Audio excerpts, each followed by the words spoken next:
All right. Welcome everybody to this tabletop RPG one-shot of Cyborg, Blood and Ink, run on the Neoncaster Twitch channel. I am your host, your androgynous android game show host and game master, Nathan Blades. And with me, I have three fabulous performers, two of which have been seen on the channel before, and once a brand new face to the channel, but hopefully not to any of you because you've been seeing the delightful Warhammer and Dungeons and Dragons content. But we're just going to go in vertical order. At the top, we have Sheila Onthalis, VTuber and Goblin Tactician.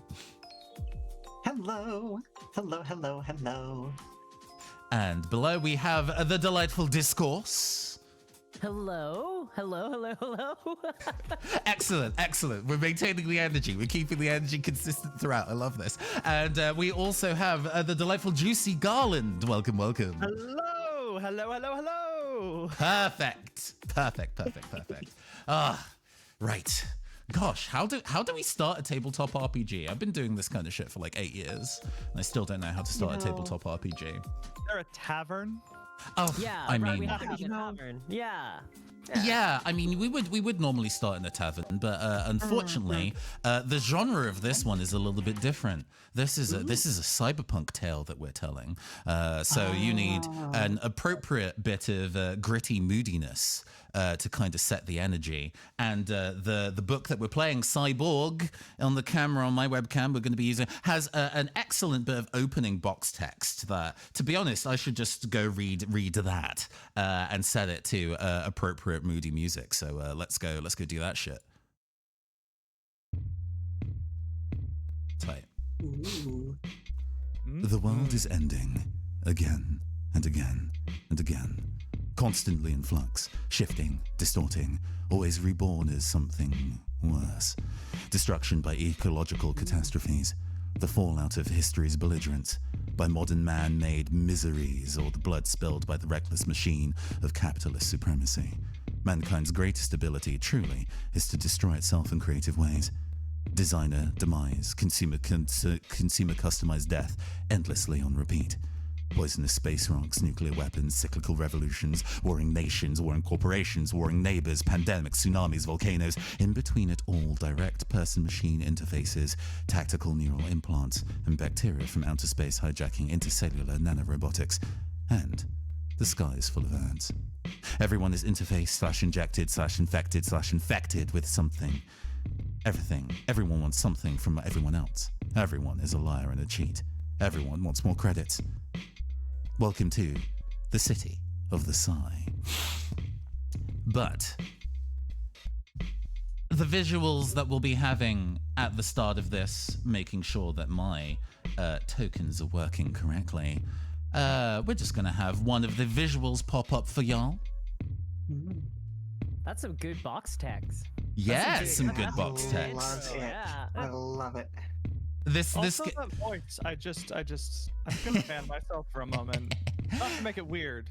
Oh no, absolutely. I mean, this game is going to make it weird, to be honest with you. Good. So we're already on the energy.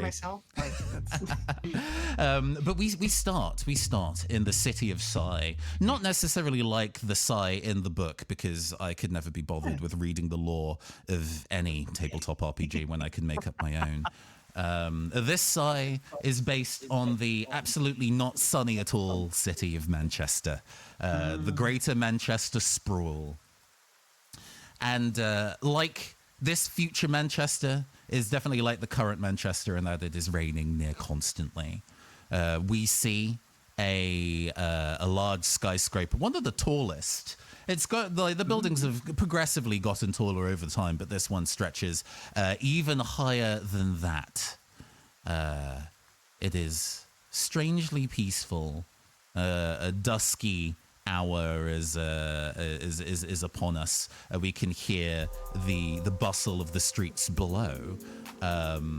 The glittering neon lights of a Friday night, people heading out after work to go and enjoy themselves, what pleasures they can scrounge for themselves in their free time before they go back to their resident corpse to continue work.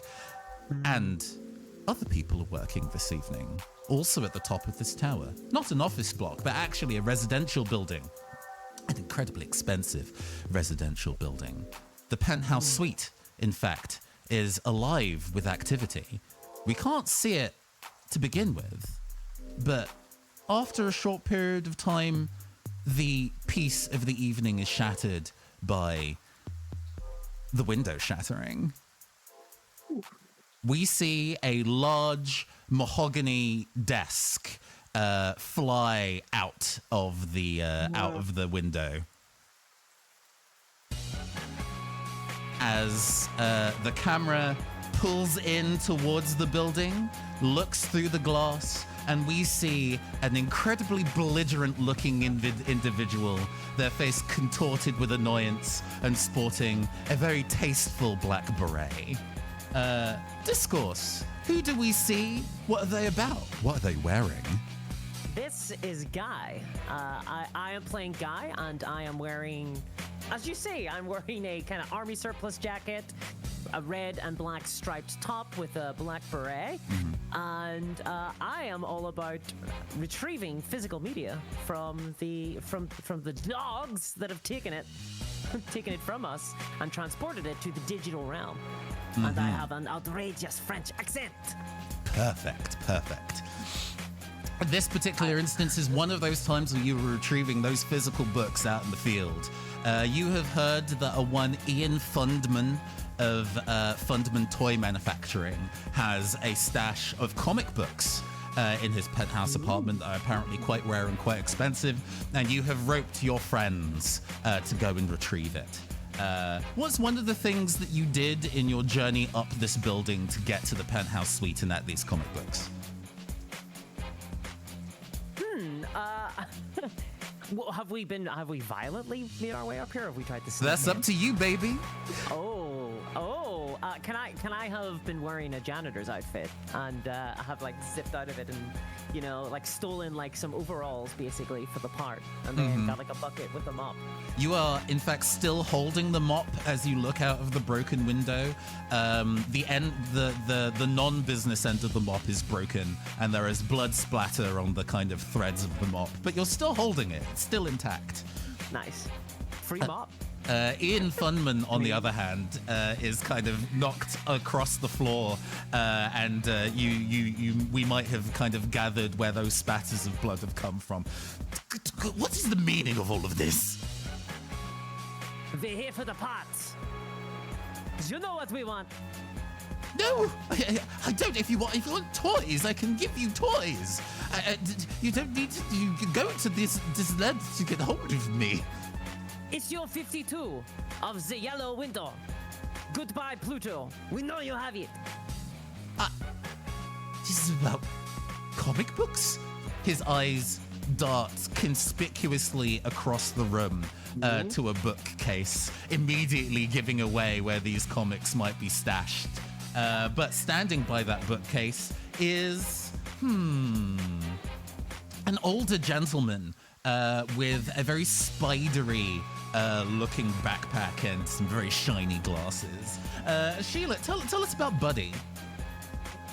Okay, so Buddy Budworth Byrne, as he swears his name actually is kind of an aged sort of professor type, kind of bald pate on top, very academic-looking fellow. As you mentioned, has a backpack with, several, sort of spidery limbs. If you imagine, kind of take the Iron Spider costume, but make it an old person's, kind of get up, that sort of a thing, but more robed than, shrink wrapped, because he's got a little bit of a gut, he's an older gentleman. So yeah, there he is. That's Buddy. Buddy takes a glance over to this bookshelf, following the eyes of Ian Fundman, and sees that all of these books are fake as fuck. It is entirely a molded, like, crowning into the wall for the visual reflection of it being a bookshelf rather than actual books. All right. Let's see here. Are there any sort of buttons or hidden caches? There must be something that pulls out here. Maybe a lid or something. In fact, in this kind of opening scene, I'm going to have each of you make a roll, just so we can kind of get used to the roles of the game. Nothing bad will happen if you fail the roll. This is just to kind of get the energy going. So we're going to have Buddy take a bit of a look at this bookshelf. Rolls in basic skill rolls in Cyborg are D20 rolls. So, and tied to one of 5 stats: agility, knowledge, presence, strength, or toughness. And those modifiers are distressingly low, usually ranging from -3 to +3, sometimes more in the negative end than the positive if you're unlucky. What is Buddy's knowledge score, Sheila? Buddy actually has a knowledge score of 2. He's been at this for quite some time. Pretty good. Why don't you go make a knowledge roll for me and tell me what you get? Sure thing. Let's see. Oh, that is what a way to start the game. You realize that yes, these the molded bookshelf edges are indeed various buttons and levers. Maybe a fun trick to kind of change things in the room. And you push a couple just to kind of test it out and see what happens. The mood lighting comes on in the room. One of the walls revolves around and a bunch of like expensive looking bottles of alcohol and crystal glasses appears. Oh, also you set off the alarm and there is a loud siren noise now going off in the background. If the large broken glass of the window didn't summon guards, whatever book spine you just pushed definitely will shortly. Oh, damn, now I won't have time to find the heart-shaped bed. Glancing up at the suddenly pulsing lights in this room, both because of the mood lighting and the alarm, is a very serious and dynamic-looking woman. Juicy, tell me a little bit about the librarian. Yes, she's standing there in a black synth leather catsuit with straps probably going across her chest from her waist because there's a massive gun across the back, diagonally crossed by a massive sword. Her hair is up in victory rolls, this like shiny lacquered black hair with eyes that could cut glass. This is the librarian. If there was infamous across Psy, if there is a rare book out there and being held by the elite or behind some kind of paywall, you best the librarian will come a knockin' for it to add to a collection somewhere. None of the elites have managed to find where the books are going. Acquisitions is here, sir, to come and get a few books, I believe. Acquisitions? Yes, the library has called. You should have returned the books you did take. But you've seen that my wall is it's just fake. It's all fake. It's just toys. Yes, unfortunately, you do have dues that are well past. How would you like to go and make some kind of roll to intimidate this gentleman? Yes, I think she'd like to rush up with her sword and probably hold it to his throat, stopping just before making contact. Ooh, that feels like a strength roll to me. Do you agree? Sure, why not? That sounds fun. And this is your general territory, so it's not even hard. This is going to be a 10. And you get a 10 exactly. Golly. Meets it, beats it. You immediately, with pinpoint precision, despite the speed that you left from a standing position, are at this man's throat. And we get an extreme close-up. Yep. And she will lean into his ear and just go, "Darling, you do need to return the books."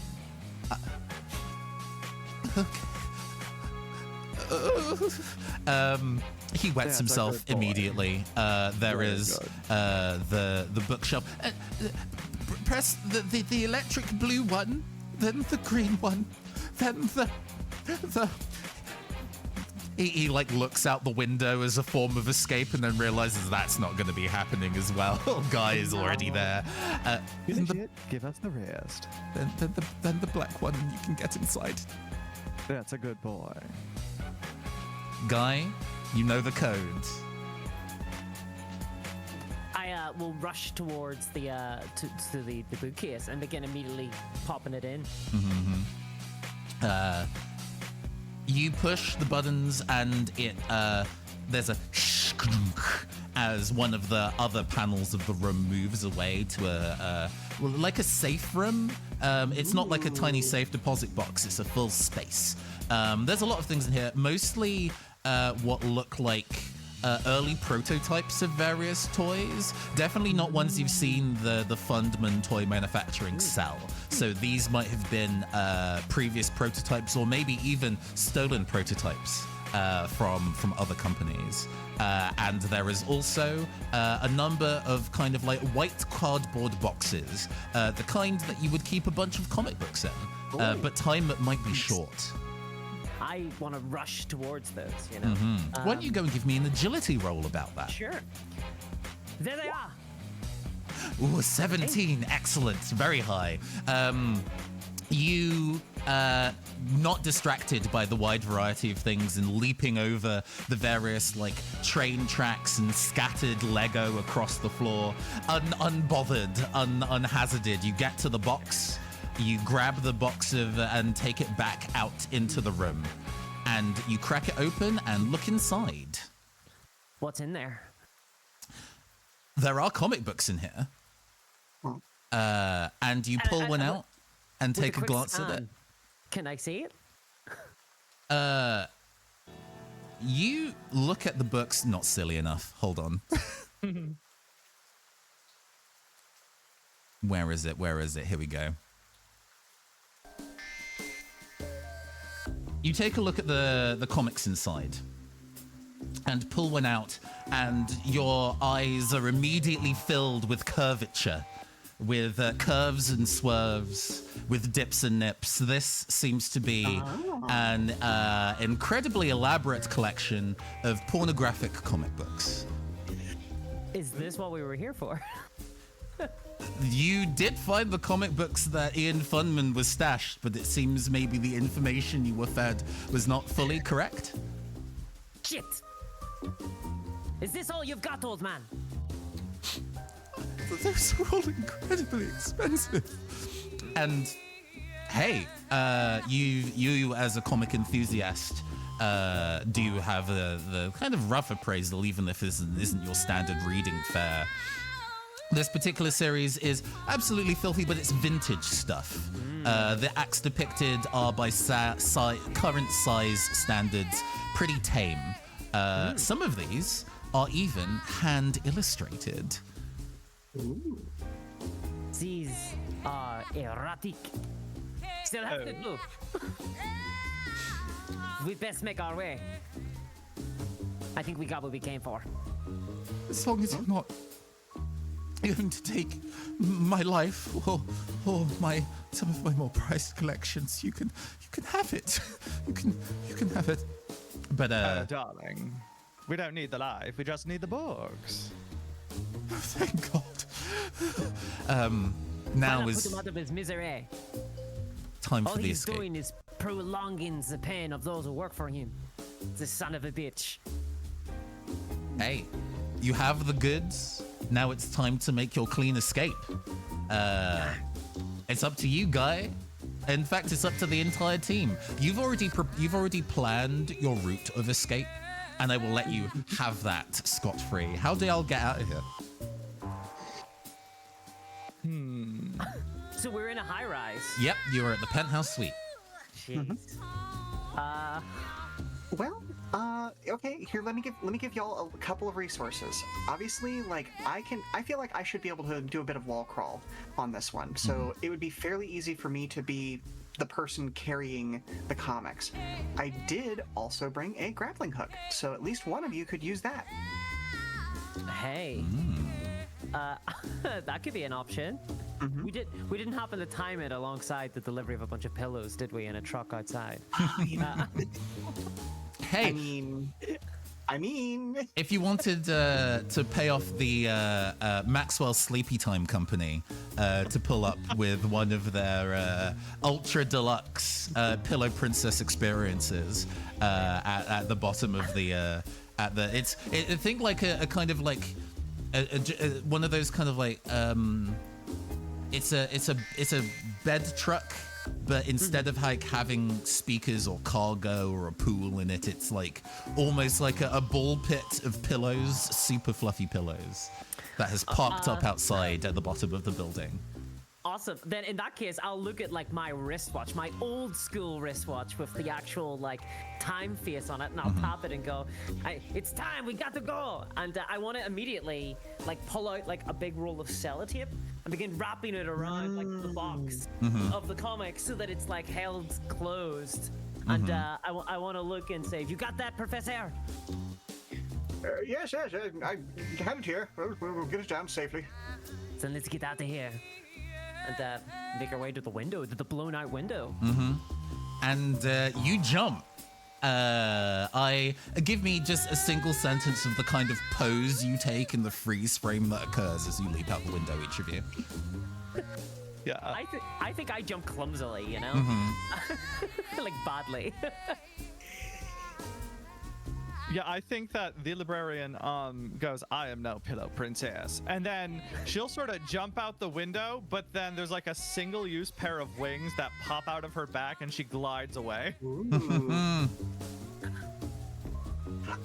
And then, as I said, Buddy just kind of like carefully cradling this box of comics, starts skittering down the side of the building. Almost at the most badass, stair ascent and descent chair in existence. And we get that freeze frame as you are all mid-escape. Another stack of books acquired for the last library in Psy. But what is the last library in Psy like, I wonder? Well, it's actually quite a fancy building. Manchester has a lot of registered buildings that have been designed to stand the test of time, even though the rest of the space modernizes. Some of the buildings are left behind. The name of the building has now been lost to time, and the front of the building has this large holographic ad wall that surrounds it, making it entirely invisible from the street. But the people in the know it's there. Wait, so there's a big ad wall in front of this thing? Yes. So people just walk past it? Amazing. That's so good. In fact, the camera goes through the holographic ad wall, and we see a kind of like a Tron D-Res like pixelated effect as we go through it and through one of the windows into the large main hall of the library. Let's go get how chill are we getting? We're getting this chill.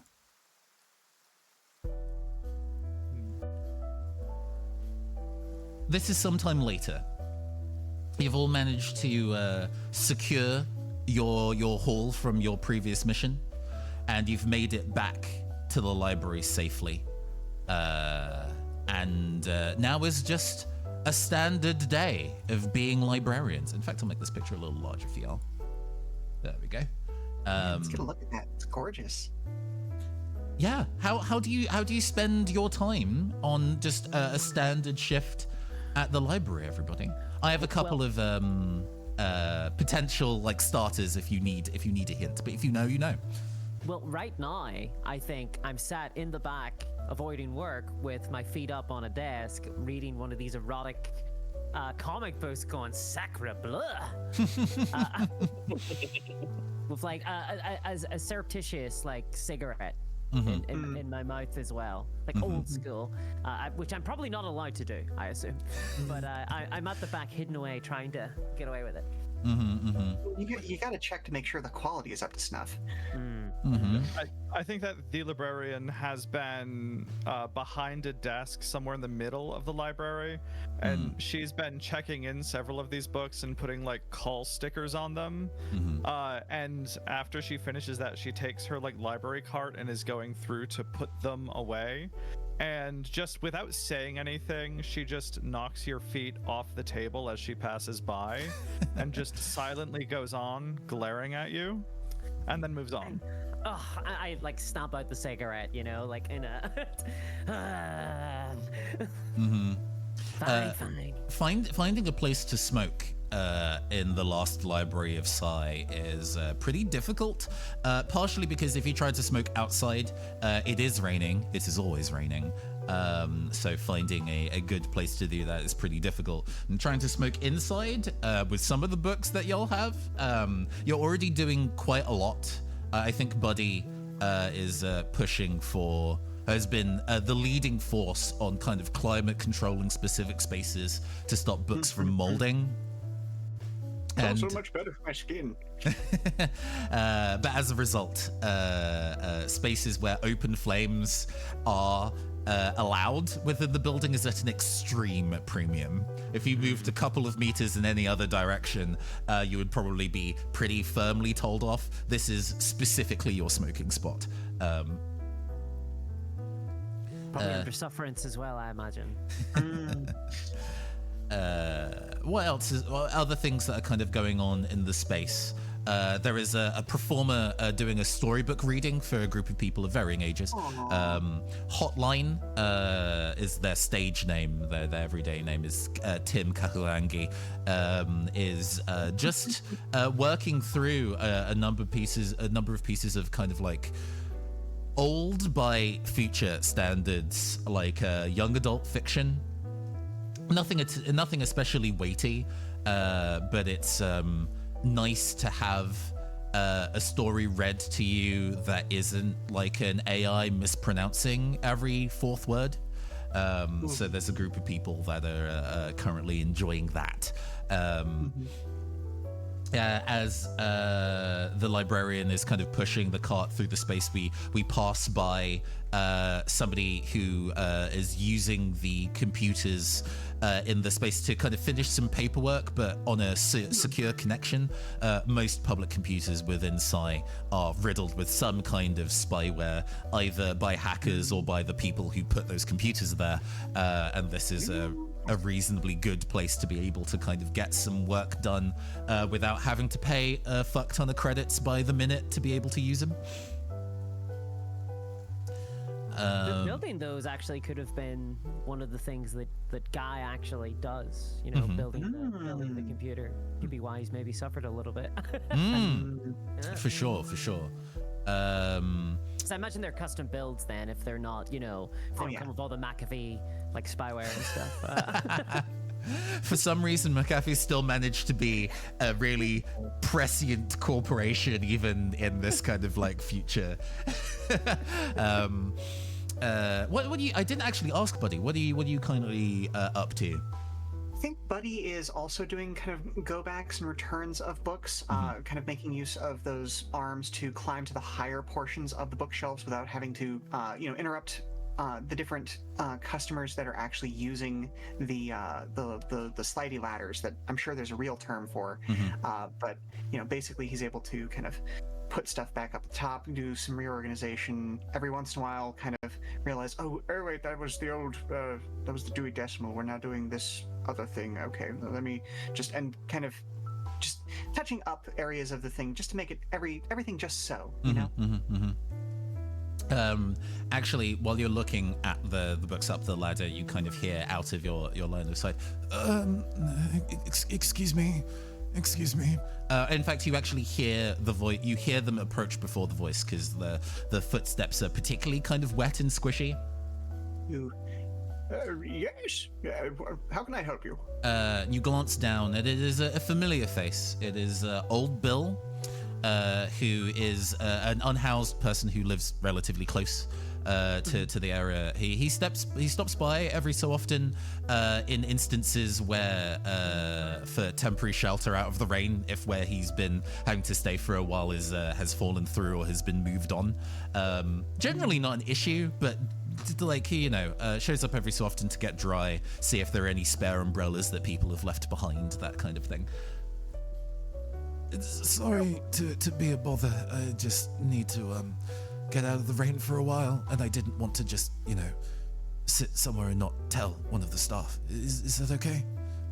Yes, of course, always. Do be aware, if you sort of hang out underneath the main entryway, there is that lovely little, sort of opening and shutting triggered like fan thing that you should be able to dry off pretty well if you just sort of stand there for a few seconds, you know? Oh, I didn't have been here so many times, and I didn't even think to ask about that. Thank you. Once I get dry, I'll make sure I'm dry first. Puts his kind of hands up before I go and handle any books. So yeah. Much appreciated. Where do you fit? You eventually kind of finish your rounds, the librarian, and you have a bit of moment of free time, or at least you feel like it sounds like you're the kind of person that has a very strict itinerary, and you probably have micro breaks before your next thing to do. Yes, yeah, which I don't think she understands the concept of a break. Those don't exist. It's just one task to the next. She just goes. So I think that she just enjoys the moving on to the next task as her break. So once she's done putting the books away, I think she'll move on to the next task, which might even just be research to identify new books to acquire. You do have a contact who generally tends to call in rather than appear in person.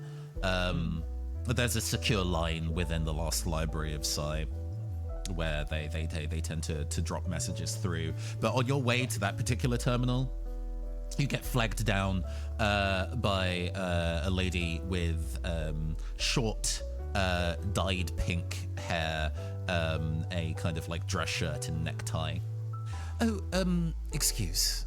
Sorry, you look like you're going somewhere, but I could use a little bit of help. Yes. What do you need? I just wanted to ask if I could have access to the Shadow Library. I think is the term for it. The Shadow Library. Yes. The Shadow Library, actually pretty akin to Shadow Libraries in real life, is an archive of academic texts available for free rather than behind paywalls. Some of these are digital. They've been the original physical releases of some of them have just genuinely been lost to time and so are stored in a physical medium, but they are not on the regular floor. It's one of those things that if you know about it and ask, you can go, but it's not like a widely told secret thing, and you have to if somebody tried to kind of just march into the Shadow Library, there would probably be capital I issues about that. So this is standard protocol at the very least. Yes, of course. If you'll follow me, I can have you sign in. Oh, yes, that would be great. Thank you. Are you in the walk to it? It's not on the main floor, and probably would take you down a floor maybe. Are you in complete silence in that walk? Do you make small talk? I think she'll let the silence linger for a moment just to draw it out, because that's fun. But then she will inquire, what exactly are you looking for? Can I help you find something once you're down there? Oh, yes, actually. I'm kind of looking into a bit of, how to put this, testing in regards to an old medical patent. When they're inventing new medical technology, they have to do a bunch of studies first and base it on some previous bits and pieces. And I thought that this would be something that would be easy to access, just so that you can prove that the medical process was safe, like the paperwork's there, but I've not been able to find it, like not even for money. I just can't find it. Well, that's fascinating. Do you have any extra information? What sort of, I assume this is some sort of device, or is it a pharmaceutical? Oh, it was there's a rifling through a blazer pocket and pulls out a notebook that she flips through. This was a gene splicing experiment, actually, to give humans chromatophores, if you know what those are. Sorry, that's really patronizing. Like the things that octopi have that let them change their skin color? Yes. Yeah. And I, well, knew somebody who had the procedure and it didn't go so great, and the process on the other side of like, getting compensation for that's been difficult. And I figured I could prove the circumstances by finding, the paper that says it's safe. And the fact that I'm not finding one is interesting, but I should probably do due diligence, right? Yes. So I suppose you'd be looking for information on clinical trials and perhaps side effects related to the research. Yes, and its exactly. procedures. Understood. Yes, I can help you find something related to this. Now, does Guy or Buddy have any interest in the world of either the medical industry or in the beauty industry? I think Guy has an interest in the medical industry in so much as he thinks that it's all a massive scam, and that we need to make it publicly accessible again, as it used to be back in the olden days, instead of all privatized. But I don't know if he has like a super, he doesn't like. I don't know if he like knows a lot about it of the industry. How about Buddy? I don't think that really he's kind of a general interest, but not anything specific to that subject. He's a dabbler. Yeah, exactly. Eternal student, then yeah. No worries. We go into the deeper the Black Library to go and find some of the records, and there is actually the Shadow Library rather, and there is actually a big like ring-bound folder of medical records of this kind of like skin-related cosmetic procedures that she brings back to the kind of main reading area of the library, which we do have a graphic for.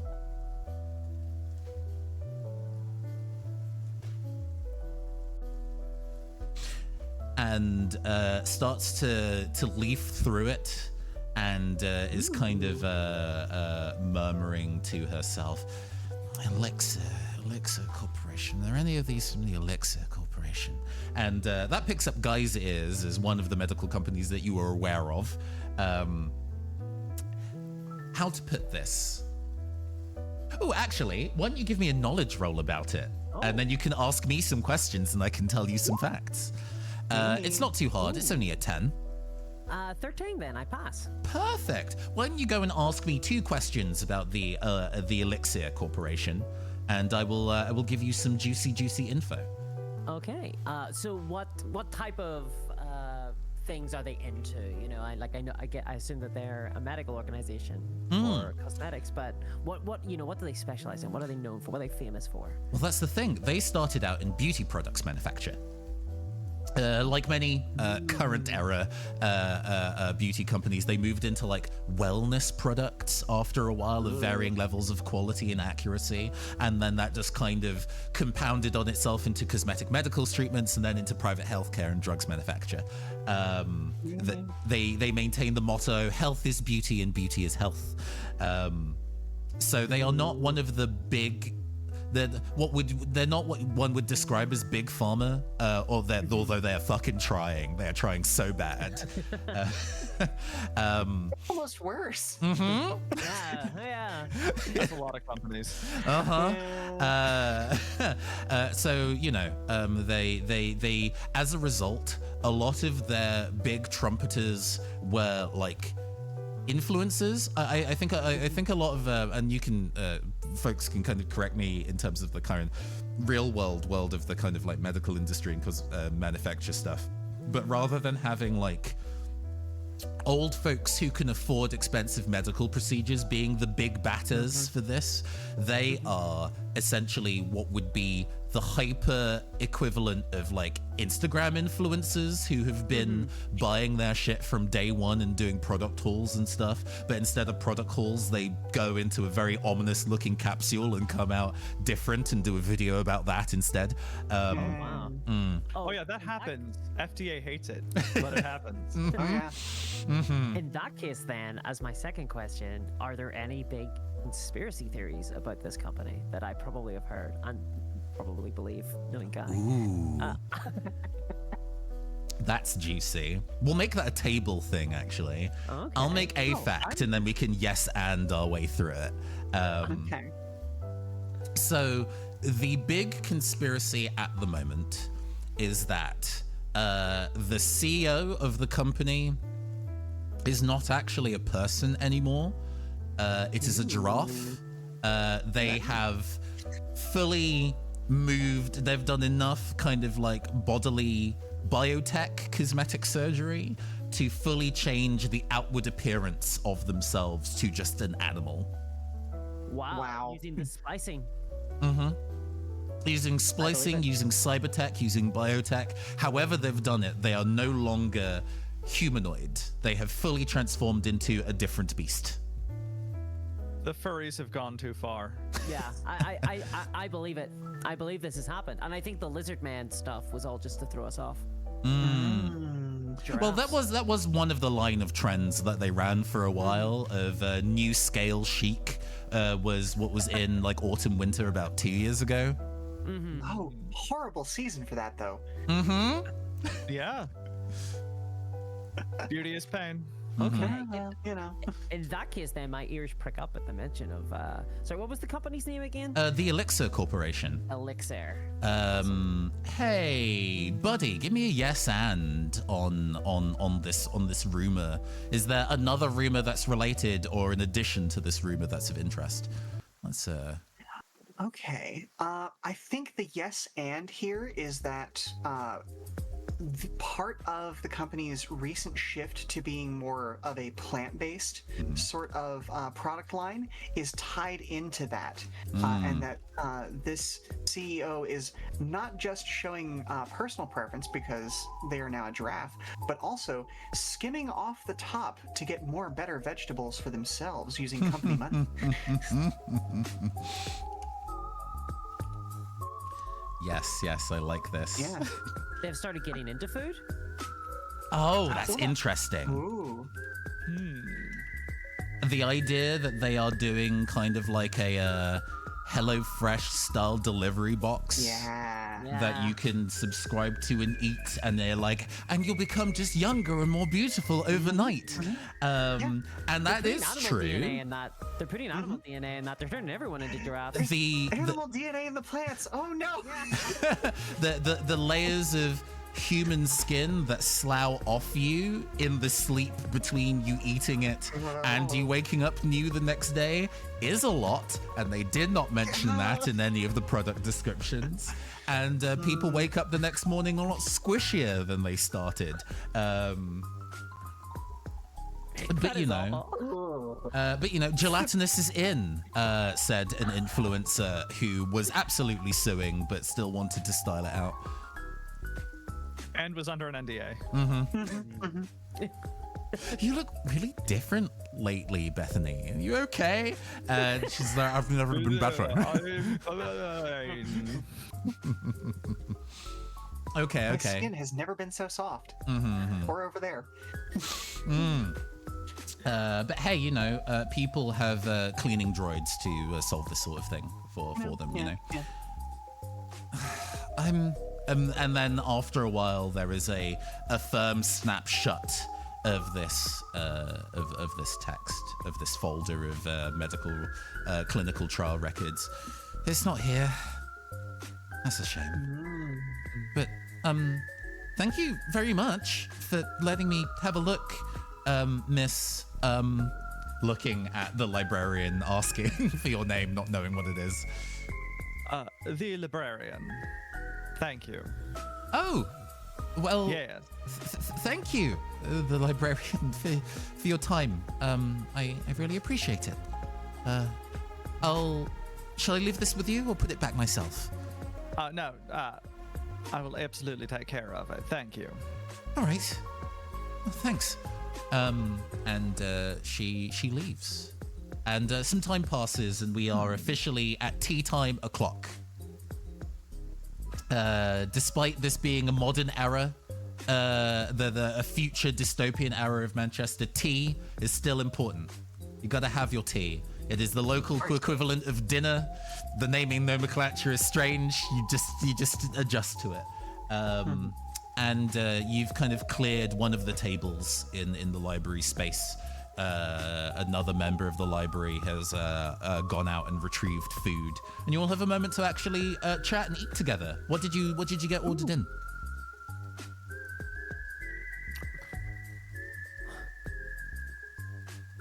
Whatever it is, it almost tastes like meat. Ah. Could it be one of those elixir Hello Fresh meals? Oh my god. Okay. No. Yeah. Okay. One of the librarians returns with an elixir brand jumbo sushi box. It's only 50% Nutrafab made. Nutrafab is the general. It's but in the same way that Americans talk about photocopiers as Xerox machines, it's just the name that everybody uses for the machine that 3D prints food items. There is a company called Nutrafab that makes them, and now they're all just called Nutrafabs. And it's only 50% Nutrafab made. It's almost concerning to think about what the other 50% is then, but it's fine, it's food.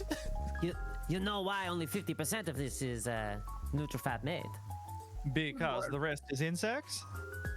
No, the rest is a secret giraffe DNA trying to be spliced into you.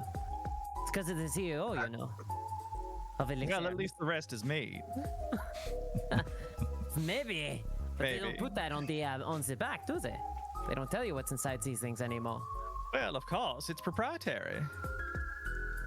Right? I don't trust food that I do not know what it's made of. How do you ever eat then? Well, I'm eating this, aren't I? I can eat it, I'm not trust it. Okay, that's fair. That's fair. You live a very intense life. Tell me about it. You know the CEO of this place. I'm not kidding. He's a giraffe, you know. Well, I've heard, yes. It's all a bit strange, really. I mean, how does he hold meetings? The ceilings in his penthouse must be rather tall. Yes, with an in-house translator, the librarian who retrieved the sushi says. But then, how does he hold the clicker when he gives a presentation?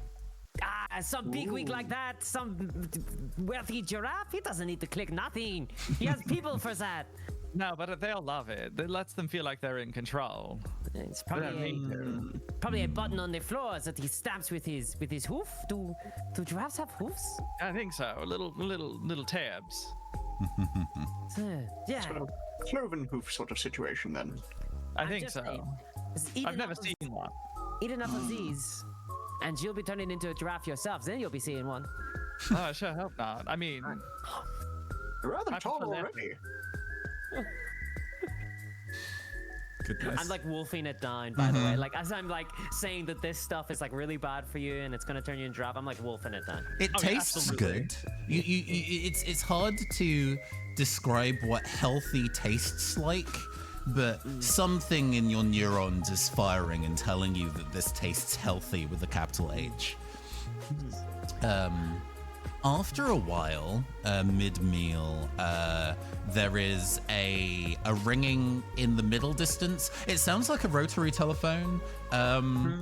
It like none of you have seen a rotary telephone, and despite the name of it, you couldn't draw one if somebody asked you to. But you know that it is the sound of a rotary telephone ringing, and you know that that's your contact. Your contact for retrieval missions of new texts, Cerulean Protocol, is calling with information. Yes. Another one. it sounds like a job. It's Excellent. going to be an exciting evening. Indeed. Who goes to? Who wants to go get it? Now, all right. Yes. Kind of click. Or is it a physical phone, or is it just kind of a push button turn on sort of camera screen sort of thing. Yeah, it's a push button camera screen sort of dealy. Like the number of physical this is very much a cassette technology in some ways kind of space. So there is no touch screen interface. It's just kind of like a big button for receiving call. It doesn't even make outgoing calls. Cerulean Protocol was very careful to make sure that she could not be contacted unless she wanted to be contacted. Okay, well then kind of click the various buttons to make the connection, and I suppose the giant CRT monitor comes on. Hey, yo, buddy, how's it going? Hello, we're eating questionable sushi. How about yourself? Oh, hell yeah. I mean, I'm eating questionable tacos, so I guess samesies in a different way. It's all fusion cuisine, really, over here. Sorry to go and call during dinner time, but I have a new, interesting piece of information for you if you're interested, if you got a free evening. I believe we do, yes. And he kind of turns back to the others and kind of looking for confirmation from them. To sit and talk about giraffes all night. Giraffes. Oh, y'all been talking about Elixir Corporation, huh? Yes. See, it's true. Everyone knows. Well, speak of the devil and the corp does appear. I don't subscribe to the giraffe conspiracy theory myself. I personally think that he turned himself into a penguin, but Ridiculous. Why would the man turn himself into a penguin? It makes no sense. I have my Sharp source. at all times, though. I have But my a giraffe is sources. better. Oh, it's the neck. Yeah, I I think mean, we've learned something about Guy. there's a dismissive wave from Cerulean. They call them emperor penguins for a reason. I think it's a vanity thing. Anyway, there is being held inside tonight an auction held by the Elixir Corporation. They are having themselves a little bit of a fundraising event. Or maybe it's a bit of delicious PR so some fans can get some swag, I don't know. But they're holding it at their own, their local art gallery.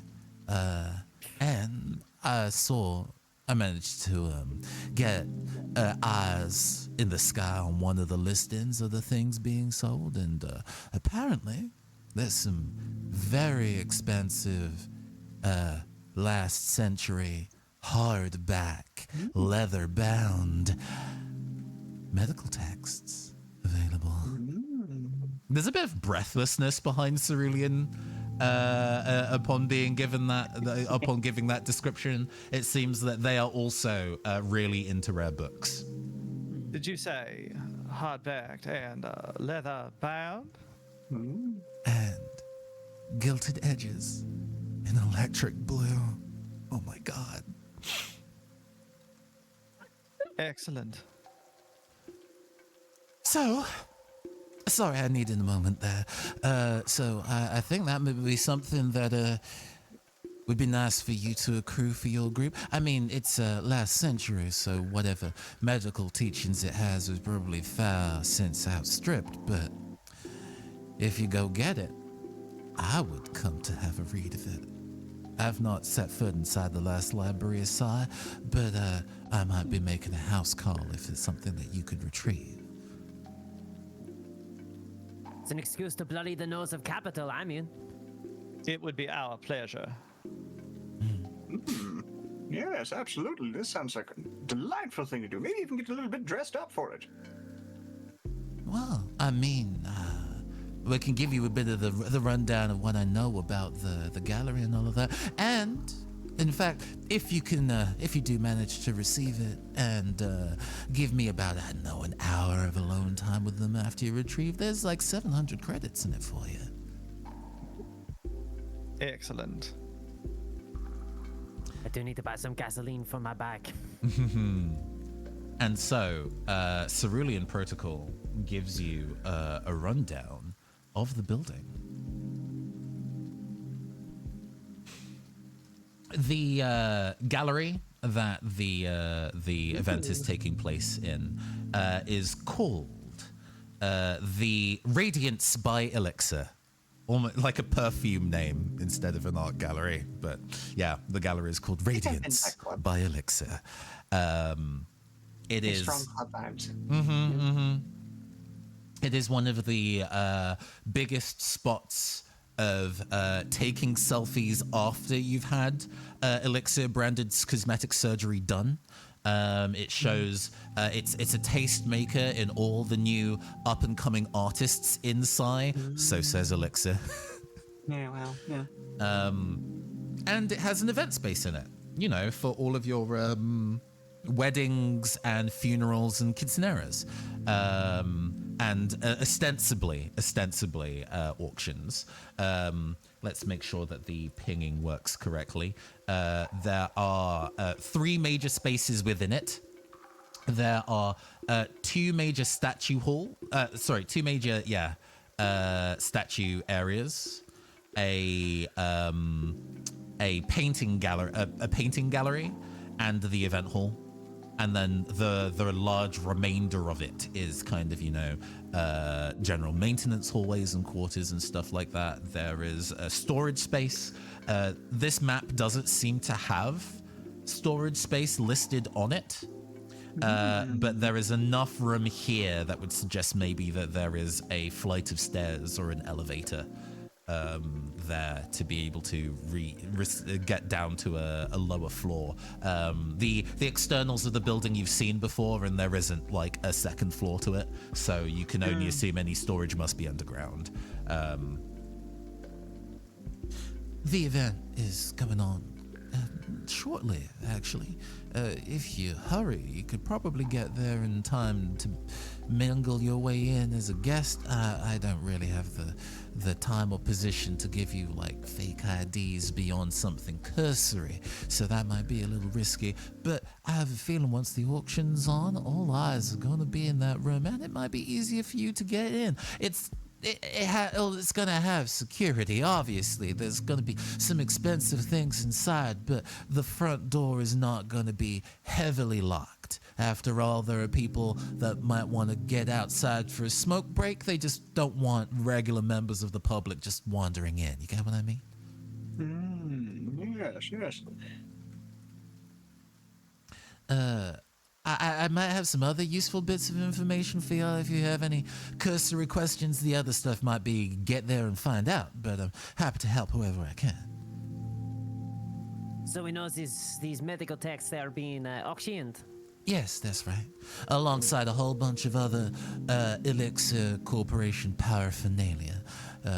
Apparently stuff that the CEO owned, but no longer had any use for now that they're an animal of some various sort, I guess. This one's going to be hard. There's so many people around. But could offer good cover, honestly.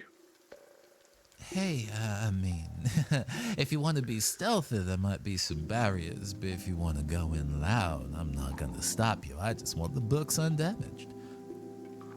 This place would be filled with influencers. True. So there's not a lot of innocents inside the building. It might be a way for you to send your own artistic message, if that's what you're so inclined for. Like, Cerulean Protocol smiles, but it's like too wide, a little uncanny. You don't see her smile very often, so you can tell she's trying to be personable, and it's just coming across as too intense. I say we go lads, with guns a-blazing. Well, I'm not entirely opposed, but perhaps we should try to go in quietly at first, and then if that doesn't succeed, we pull out the big guns and have fun. We could wait. I mean, is this about taking the text or sending a message? Because if we want to simply take the text, then we should probably try and see if we can get to that storage area there. That's where they're likely holding the books. However, if we wish to make a bit of a bomb, a little bit of a splash, we could simply wait until it comes out in auction, take out the guns and say, everybody on the ground! I just simply think there'll be less danger if we can avoid shooting first. Get fewer scratches along the way. I defer to you as always, librarian. Point me in the directions. Eyes will go.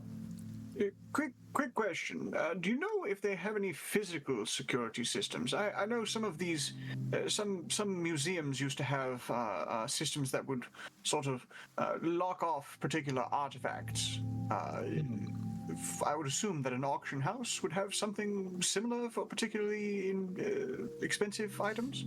It's a mixture. Do you know if this is the case? It's a mixture, as I understand. A lot of the the general elite public kind of run a bit of a knife's edge between having enough visible security around where they feel secure, but also not having people that they would personally rather not speak to be within their eye line. So it's a bit of a mixture of both. They have a couple of human security standing around, and generally some kind of a laser kind of sensors so you don't put all your hands up on the art.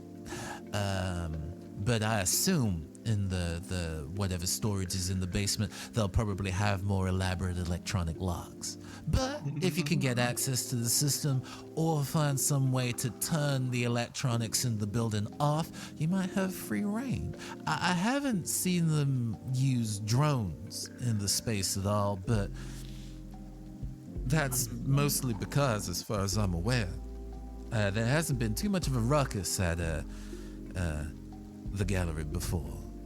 You know, I haven't seen a fight break out there myself. Maybe if things do get a bit hot and heavy, they do have some mechanical backup, but mostly human guards for what I've seen. Very well then. We might actually have an okay time at this then. Guy, do you think you could take care of the various electronic countermeasures, those lasers that were mentioned, that sort of thing? I can try. I can take a crack at it. Yes, if we can cut power to the basement, and only the basement, I think that makes our lives rather easy. Sounds good to me. Well, if that's gonna be all for the briefing, I'm gonna let you get to stealing those books for me. I'm aiming for the library. For the library, and then I get to see them. But, you know, for the benefit of everyone involved. The benefit of everyone involved. Do we know, will the CEO be there? Well, I don't know if I mean, after the whole reappearance as a different beast sort of thing, I'm not quite sure if they make public appearances so often, but his wife, who I do believe does a lot of the CEO work in his stead, on account of still having fingers, will probably be present. Melonia Chase. That must have complicated their relationship somewhat. But anyway. All I know I don't think it was for intimacy, to be honest with you, their arrangement. Okay, very well. If I see a giraffe here, I'm killing it. I'm telling you. That's fine. All right. Okay. I do believe this means that the library is open. May your chapters end happily. And Cerulean Protocol hangs up. Well, we are in a library after all. Maybe we should do some research, see if we can find out where that power is sourced in the building. Ooh. I mean, we're going to be playing this fast and loose and dirty. So let's not do too much dwelling on the pre. In fact, I'm going to be stealing a mechanic from Blades in the Dark. One of the things that you have in Cyborg is glitches. Glitches are used to do a variety of things, like changing the outcome of a dice roll, preventing yourself from dying, being able to make re-rolls. I will let you spend a glitch to do a flashback.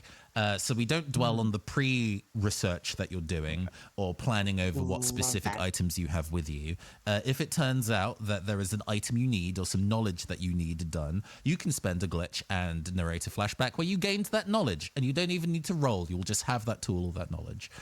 Just so we can get to the business earlier. Let's go to the gallery, shall we? Yes. Heading our way over to Radiance by Elixir. Are we like showing up like in a dingy van? Hey, if you want to, you absolutely can. I'm into that.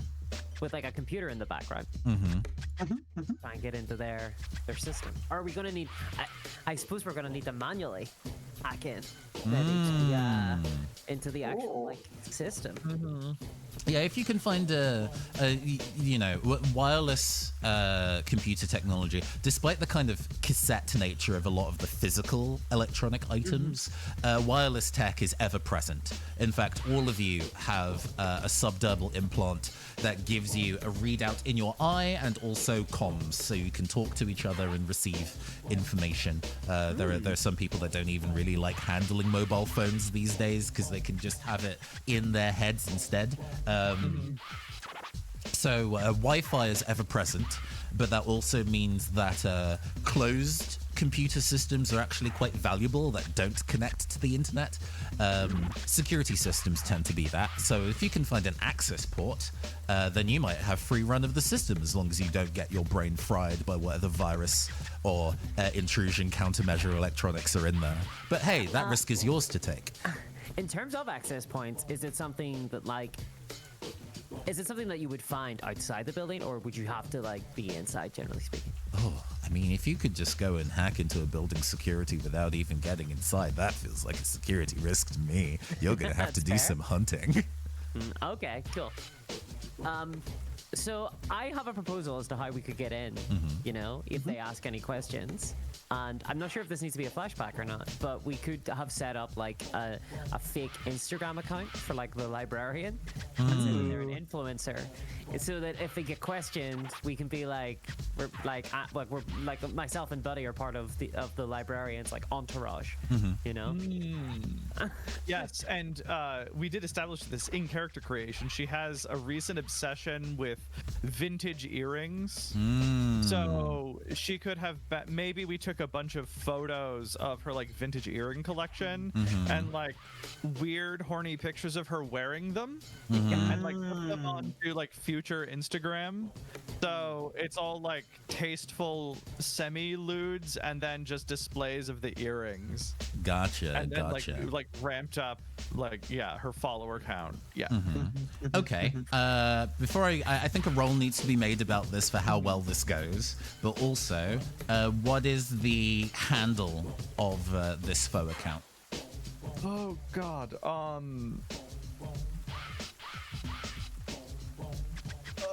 Shoot. I mean, you can super lean into it of like ultra elixir fan 123. Like, it doesn't need to be a yeah, sure, yeah, why not? Or like elixir dangles 321. Oh yes. Ooh. That's we've got a winner. Elixir dangles 321. Got it. Now, who is going to? I think using knowledge is usually for using tech or like hacking apps. So who's going to be making a knowledge roll about making this fake account and like making a bunch of bot followers? I do have knowledge too. Well, All right. we've established that that's part of your character, so yeah, I say you go for Sure. it. This isn't too difficult. I think it's only a 12 DC check to be able to do this. Hey, A critical success. Oh my god. quickly, we have to get famous on Twitter right away. Okay. Hey, say something spicy. Fine, instead of the like synth leather, it's the latex. Ooh. So I guess this game has criticals for combat and not necessarily for regular DC checks. But anything that's a D20 system, you have to be rewarded when you hit the 20. You know what I mean? Of course. So in addition to this account works and the follow botting works, and you immediately jump to like 2.5 million pretty easily. And you even manage to make hack it in a way where you backdate the posts beyond when the account was made. So you've been at this for like 6 months, maybe. And what other so you can either have somebody important at this place has heard of you, or this is something that is malleable in a way that you can, I will let you add or change a detail about this account later. and that will be true, and people will just, you know, if they try and fact check it, be like, oh, okay. So this is an option. You can either have somebody has heard of you and is now desperately pretending like they know you and have always known you, or if somebody tries and fact checks you, or you want to go and change something about this account later at any time in the scenario to be true, it just is. Pick one. Can it be that someone knows me and has slid into my DMs? Absolutely. And I can. And I've been engaging. I can summon a name about that too. You have made friends with a one Patrick Steele with 3 E's. That's some name. Wow. Steel. I love that. Yeah. Patrick Steele was a martial artist and actor who starred in a long line of schlocky action movies. And after a stunt in their career went horribly wrong and heavily injured them, they were given a lot of expensive replacements by Elixir, and now have a fully chrome body. It's like living metal. He has been heavily typecast in the movie roles he's had since, but doesn't seem to mind. Hey, I love that guy. So, yeah, you know that Patrick Steele is going to be at this auction event. And is, a fair... what is he? He's current... Well, you can have a chat with him there and you can see what he's about. Yeah. But, okay, with that contact made... when would you like to show up to the function? Would you like to show up at the same time as everybody else? Would you like to show up later in the day when the auction has already started and they're all in one place? When would you like to show up?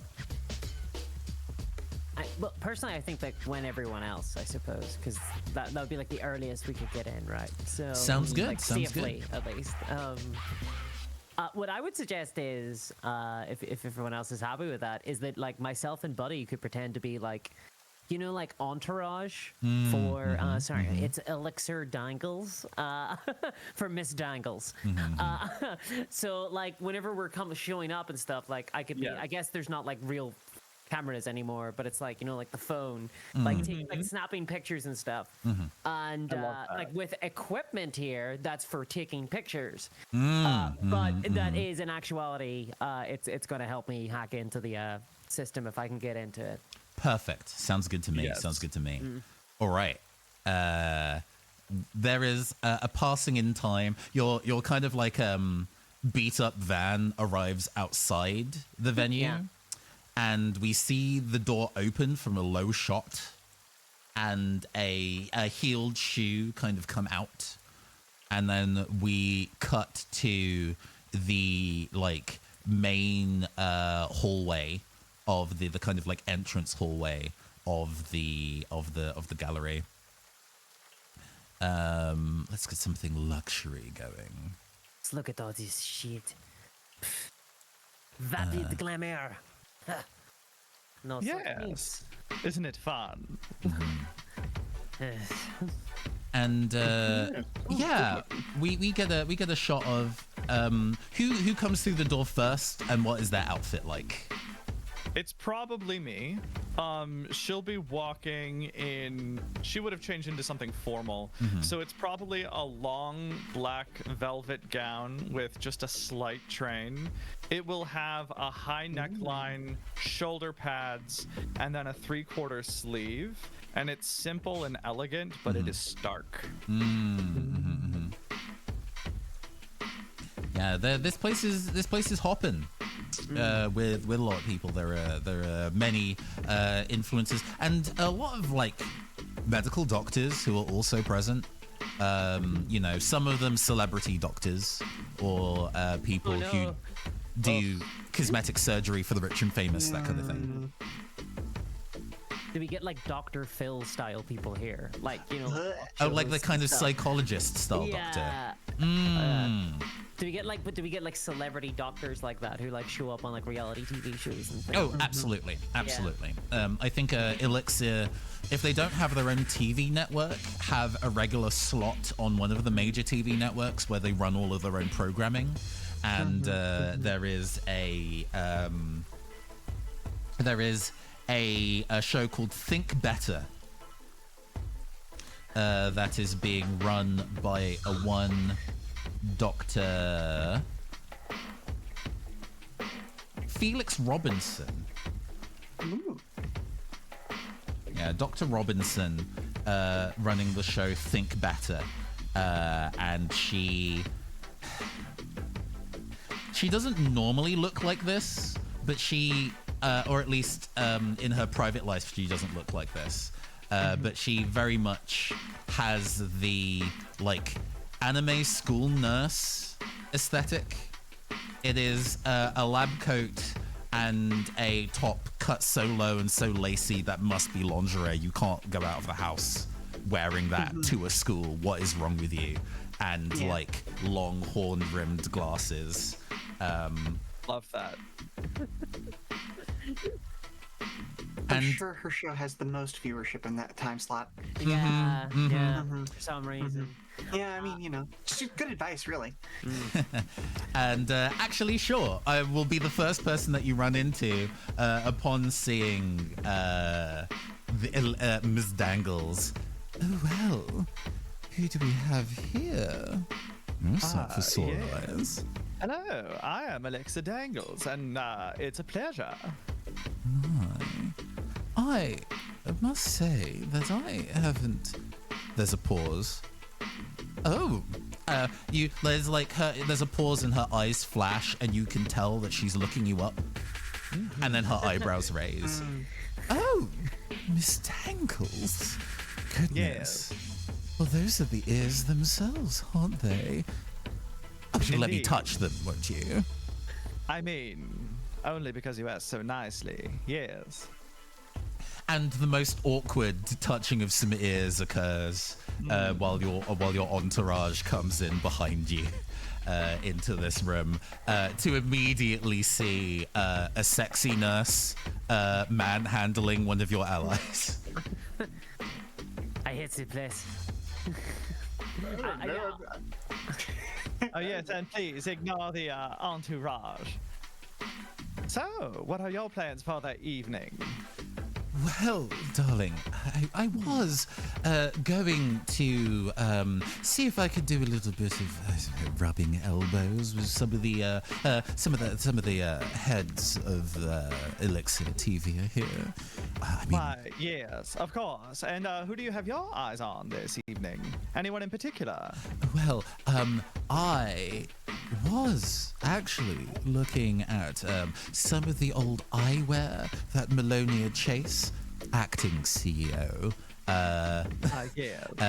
had previously and are now a vintage collector items. I'm sure you already know, and she's demonstrating her knowledge of Elixir to kind of show off. Melonia Chase has never had an eye readout implant. She only ever uses glasses as her interface to her computers, and she has a collection of her old custom vintage hardware available at the auction, and these could do with an upgrade. She's like surreptitiously pushing up the corner of her glasses throughout this conversation, almost as like, you know, very visual novel-esque, actually, kind of leaning in. Absolutely fascinating, yes.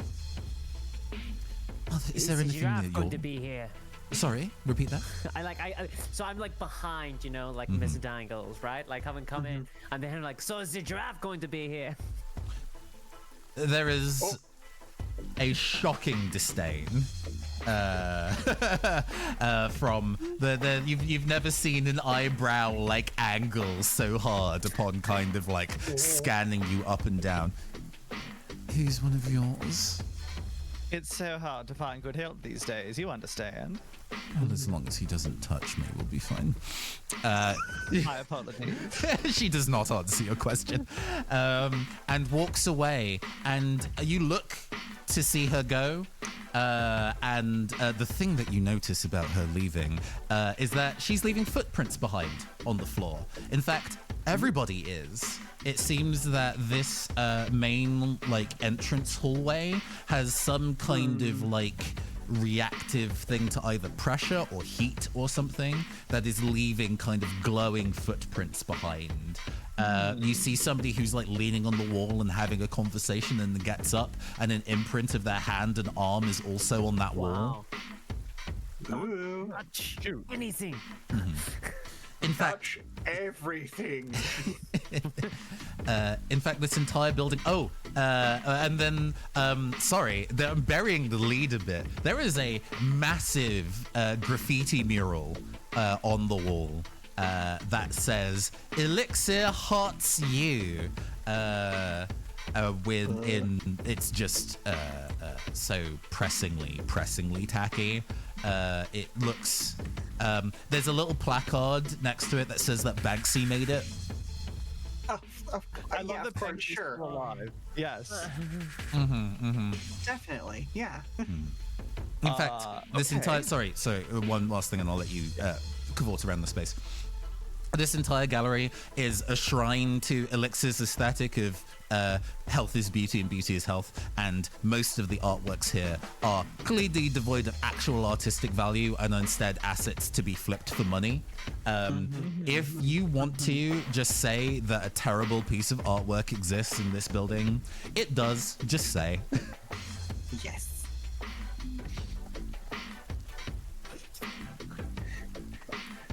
I'll share with the Okay. class. In the middle distance of the room, there will be a balloon animal, 20 feet long, neon blue, shiny on a pedestal. I already have a point of interest note that one of those fucking balloon dogs is here. So yes, there is. Fucking hate Jeff Koons so much. Uh-huh. At least you didn't say the bean was here. Oh, there's definitely some kind of garbage artwork by Anish Kapoor that's in this building. Oh, 100%. Yeah. I'm gonna get got at some point. This specific stream where I'm just mean to very specific kinds of people. I don't know if this stream will ever break containment, but Anish Kapoor, come at me, bro. Do it. I'm just gonna say, you cannot view this stream if you are Anish Kapoor or if you are somebody who represents Anish Kapoor. Yeah. No, Stuart Semple has my back. I'm fine. And I like concept art, and I love a lot of contemporary art, but fucking Jeff Koons. Into the river. Anyways, is there actually anything here that is like earring related? You know what? Sure. Not in this room, but you can see through into the sculpture hall, like next.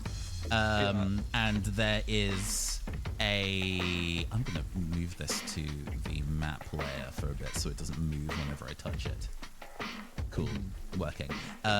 There is a large disembodied ear like sculpture with like some kind of like astrolabe endlessly swirling kind of dangly pendant earring suspended from it.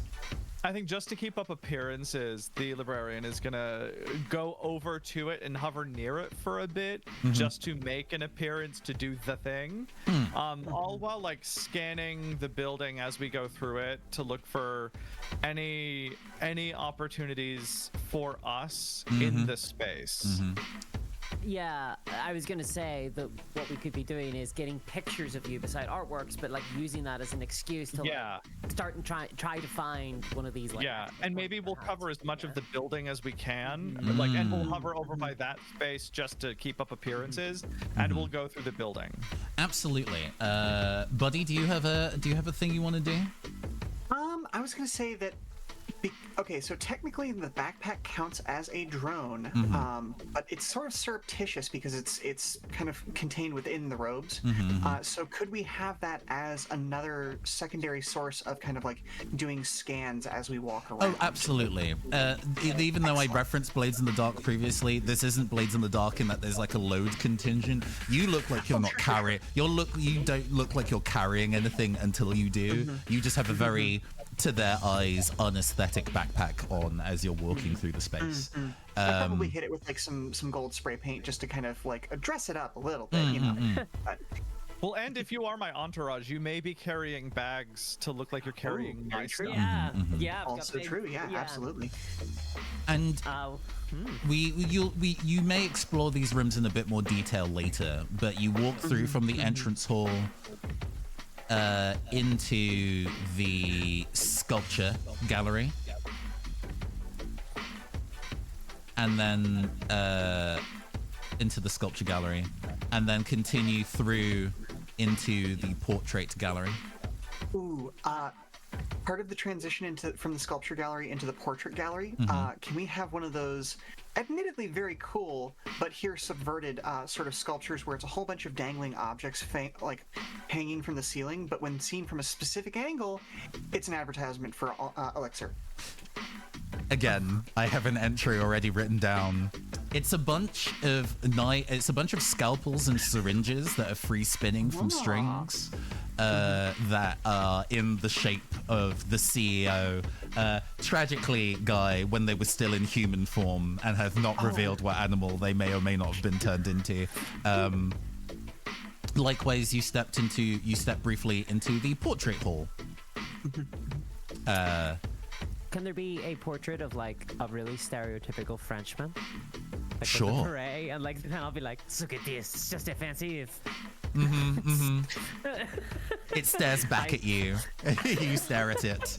There's animosity somehow behind the eyes of this oil painting. Underneath it says "Ceci n'est pas un française." The worst Magritte parody available. And eventually you also take a glance at the auction hall space as well.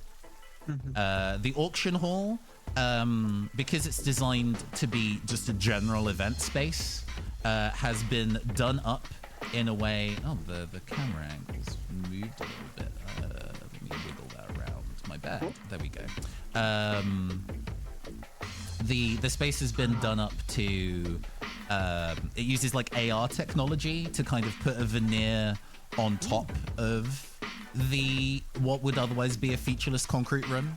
And so it's big cheesecake factory energy, which if you're not familiar with, is a whole bunch of like ostentatious, like ornate gold filigree and columns and pink and purple. And it's supposed to look rich, but all it does is just look cheap as fuck. Right. Yeah. It's also run by a cult, fun fact. You know, that tracks. Yep. That Yeah, tracks. it has that aesthetic. Yeah. So And have we been lucky? Have we found any access points on our way so far? well, I would like you to go and make a roll about that before we go into our break. Who would like to make a roll to kind of like scan the space? It feels like presence is going to be Yeah. the stat for looking around the space. So who would like to go make that presence roll? Just one of us. Yes. My presence is a +1. I'm 0. Yeah, same. All right, then I shall roll, and we'll see Okay. how it goes. This is going to be a bit trickier. It is going to be difficult at 14. Ooh. I got a 16. At 16, you get it. Absolutely. Excellent. Okay, you get to. I will answer one question in detail and one question vaguely in that order, and then you're going to be called away for a meeting in the entrance hall before Alright, the thing starts in earnest. Where is the access point? A thing that you notice in the event room is that the AR projection system is like a box in the corner of the room. It's relatively discreet, and they have put an AR pillar in the way so you can't immediately see it, but one of you kind of takes the time to like walk around to the edge of the building, and your kind of shoe brushes against a shape that is not the shape of the column, and then you realize that there is essentially AR maintenance kind of computer terminal in this room, and it makes sense. It stands to reason that it's part of the internal workings. Okay. And then, how can we interact with it surreptitiously? Ooh. These are a bunch of people who care only about seeing the most interesting thing in the room and then reacting in a way that makes them the most interesting thing in the room. Understood. Thank you. Hopefully those were interesting answers. And before long, there is a tannoy announcement through the building. Esteemed guests, please make your way back into the entrance hall for a champagne toast and a guide through to the auction hall. The auction will begin shortly. Are there any security guards in this room? There are security guards in this room. Okay. You do see that there are security guards standing by this door out of the space. You know from the map that that does not lead to any artworks, which must suggest that that is the back hallway for staff. You do also notice that there are some physical guards at the entrance in the portrait gallery, in the entrance to the auction hall. There are a couple of guards stationed outside of those doors specifically. You also see the auctioneer and the auctioneer's assistant. The auctioneer's assistant is actually giving a very patronizing berating to these guards here, giving them very precise instructions about how they're supposed to be moving stuff around. And don't touch them. Yes, boss. Wait, how do you move things without touching them? I don't know, whatever. Actually, how do we move the thing without touching him? And gets cut off mid-sentence with a rolled up itinerary paper just across the face, like he'd been fully open palm slapped. I'm sorry, boss. I'll have no cheek from you. But go ahead. I guess I was just gonna say, do we try to get into the system now before everyone arrives, or do we? That was exactly what I was thinking. Yeah. Yeah. Because they seem to be kind of busy organizing stuff. Okay. Well, but then there's also the question of, is the entourage expected to go into the auction with the person who's actually supposed to be here, or are we expected to stay out of sight, out of mind? I don't know if there is any, there's no playbook, I don't think, so I guess it's up to No, it's all up to very us. interesting. In that case, Guy, you make your way over to the control box and stare at this column and start reaching your hand through to it to try and get an access of it. Ooh. Give me a difficult agility roll. You're trying to beat a 14. Ooh. Uh-oh. Okay, let's give it a roll. I got nothing on this. Oh, no. Disaster. A 2, Got huh? a 2. I rolled a 2. I was gonna say, you do still have glitches. You could try and re-roll this. Okay. How many glitches does your character have? It's usually 1 or 2. 2. Okay. I've got 2. Yeah. So what I could suggest is perhaps if we had a distraction of some kind go off in the room. Under this current moment, there might be reactions that happen on the other side of this imminently. But are you going to be sticking with that too? We're going to resolve this roll and then go into a break. Let's re-roll it. I think let's re-roll this one. This one feels like a big one. This is an important one. Oh, I got a 7. Into oh, a I still 7. feel- You do Yeah. still take that glitch. You reach your hand toward and then through the AR protection, and it ripples visibly, and it kind of goes in through the wall and along the ceiling and along the floor like you disturbed a pristine pool of water. And one of the guards, mid being berated, sees the ripple and leans out and is like, excuse me, And we're going to go into our break there. Right. Isn't this already getting juicy? To think about what's going to happen. We're going to go and take a 5-minute break. Please, everybody, go and take the opportunity to stretch, hydrate, Yes. take a mean piss, and I'll see you in 5, everybody. Be right back. Welcome back, everybody, to the second half of Cyborg Blood and Ink. We'll get some jams going while we go and very briefly recap what happened in our first half. These are librarians of the Last Library of Psy, folks who are reclaiming various physical books from corporations and elites to make sure that they're accessible to everybody without having to worry about EULAs or DRM or any kind of like a restriction after somebody has already taken the time and money to obtain it. They are following a tip from a one Cerulean protocol to go and do a heist against the Elixir Corporation at their own art gallery, Radiance by Elixir. Yes, that is the name of the gallery. There is an auction happening at this gallery, selling off a number of very interesting artifacts owned by the CEO of the company, and a large number of influencers have shown up to this event, as well as celebrity doctors and cosmetic surgeons to see if they can get some of these incredibly rare pieces.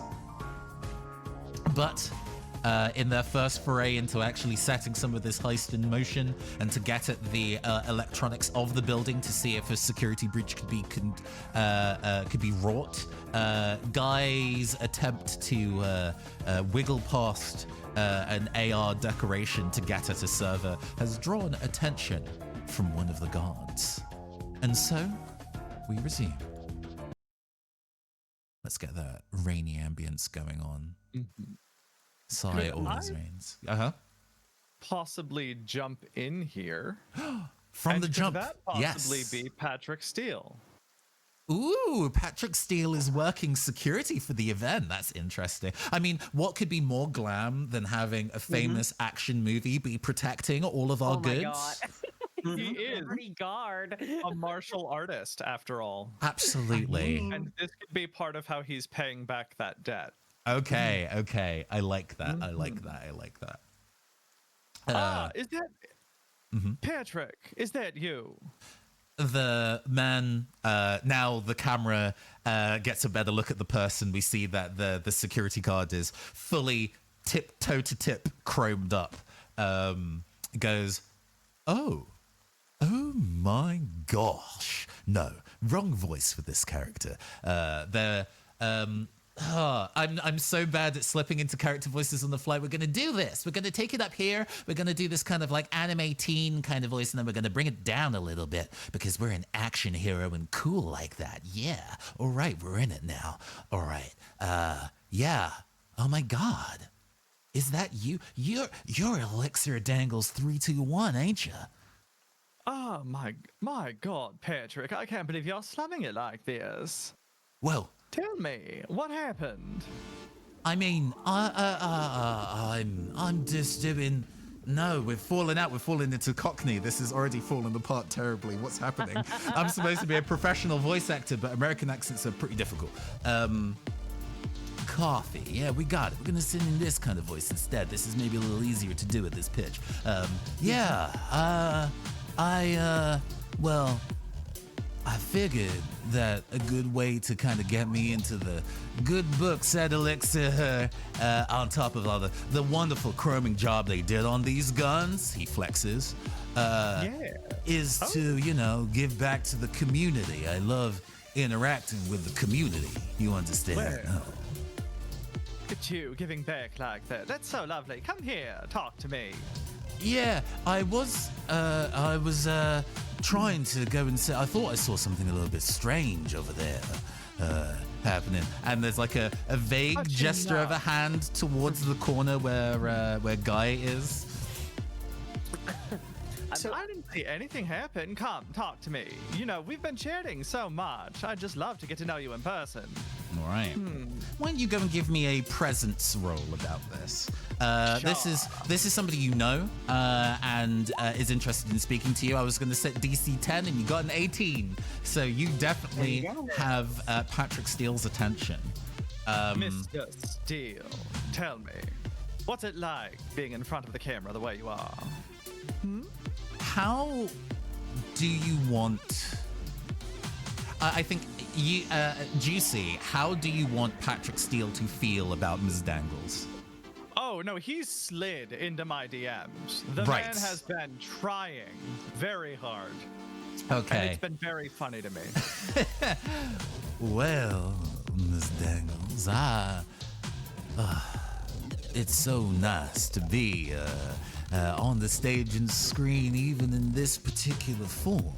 I mean, I had these pecs and abs before. He's wearing a security guard outfit, but all of the buttons are undone. Yes, I did go back and look at some of your Excellent. films, Good. you know. You Yeah. are in excellent form. I mean, it's even easier now. And, hey, how about after this job is done, I get to hang out with you for a bit and show you how this nightstick really works. You know, I was wondering, how do you take your coffee? Oh my gosh. Well, you know, like my women, like I like my coffee, expensive and willing to be photographed for Instagram. Gross. think I we'll hate move on him. to Ugh, I made a terrible person. Just as you know how to take orders. Oh, so you're that type of lady, huh? And this conversation continues and continues to be awful. Buddy and Guy, wagwan. Well, while this is happening, I feel like it is the time to actually now try and surreptitiously get access to that. Absolutely. Do you happen to have any apps on your kind of computer device? Are you a burned hacker? Yeah, sure. Sure. Sounds, yeah. makes There's sense. there's a bunch of discrete character classes in Cyborg, and one of them is ostensibly the hacker class and comes with some hacking apps inherent. If you don't have that, don't worry about it. We can just make regular rolls and not worry about the silly, essentially cyber spells that the game has. Yeah, I'm just a punk, so I don't have any of that. Like, Heck it's yeah. not that. Hey, punks can learn how to hack too. There's no need to Hell be yeah. gatekeeping. Let's go and make a knowledge roll about this then. This is going to be difficult. Depending on... There's going to be some degrees of success here. So if you miss it by just a little, that's one thing. If you miss it by a lot, that might be another thing.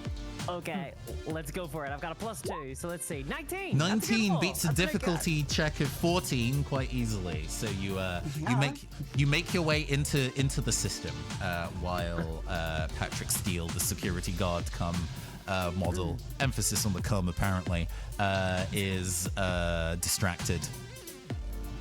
And Does Buddy want to, like, stand in front of me?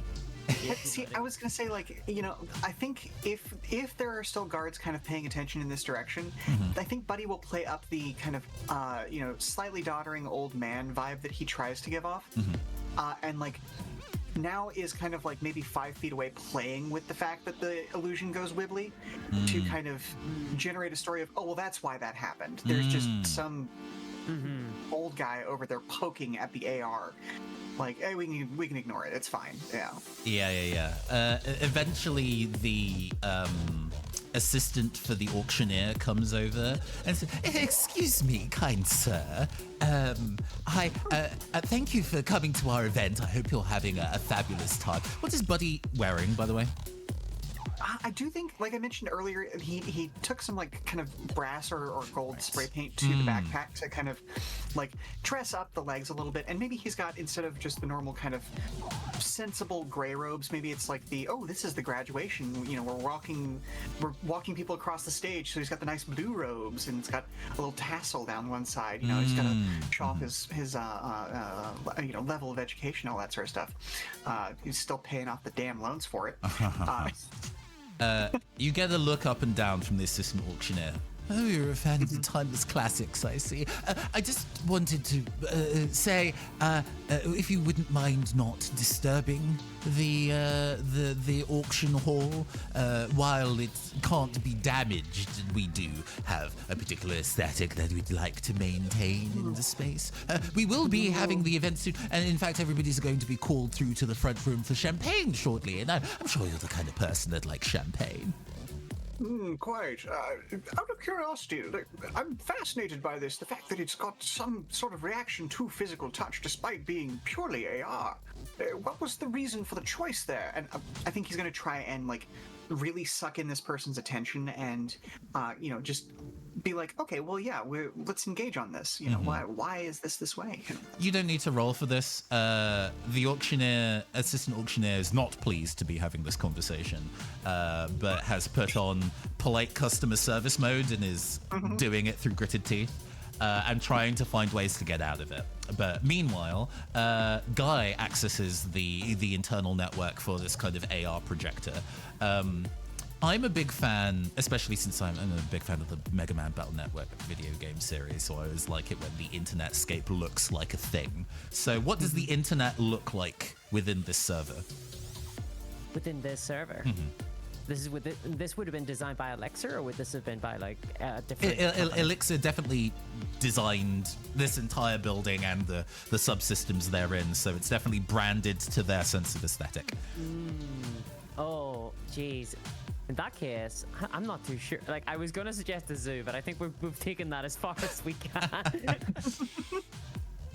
I mean, it could be like, one of those like very high-tech style, like hospitals almost. Like everything's white, like all the white rooms and stuff. It's all very clean and classy, and like it's kind of how you would imagine Instagram if it was a building, Sure. Like just like it's super super white. And like that has worked to your advantage because it makes it very easy to understand how the system works. It's almost like the building in miniature. You see like the digital representation of yourself almost looking like a snow globe in these white halls, and inside the snow globe is this kind of like white schematic map of the building, and you can see that there is indeed a basement, and there are 2 locked vaults within that basement. One is for the artworks, and one is an increased security vault for specialist items. Excuse me. And you can infer that for this event in particular, you're probably going to be in the special vault. They both have electronic systems. Right. And in fact, I'll give you this for free. The special vault in particular has both an electronic and a physical lock. So trying to like pick the lock won't open it by itself, and trying to turn off the power won't open it by itself. You would need to do both. It also has a bioscanner, suggesting that there is a list of people that have clearance to be able to access it directly. Can I see this list, or is it like accessible in any way? You could, and in fact, okay. To ask first, what changes do you want to make in short order? You're not going to be in this server for very long. Yeah. Number one, is it possible for me to like see the scheduling, right? Like the digest of when all the auctions are taking place, or would that have been already accessible? Like something I could have seen? That information is indeed here, and it saves you. You'd be able to find like an auctioning menu physically, but you already now have it early. And there's a list of things. As said, there is a bunch of old glasses that Melonia Chase previously used. There are the books. The books are relatively late in the run. Okay. There is something called chronoglobin. You shrug your shoulders as to what that could possibly be. Okay. There is something called, apparently, the Infernal Boogie cassette. All right. I like the sound of that thing. There is something called Nova Hero Flamberge's Black Box. Wow. Very exotic items so far. There's a lot of like really generic Yeah. things and like furniture and shit, but I'm like giving the highlights.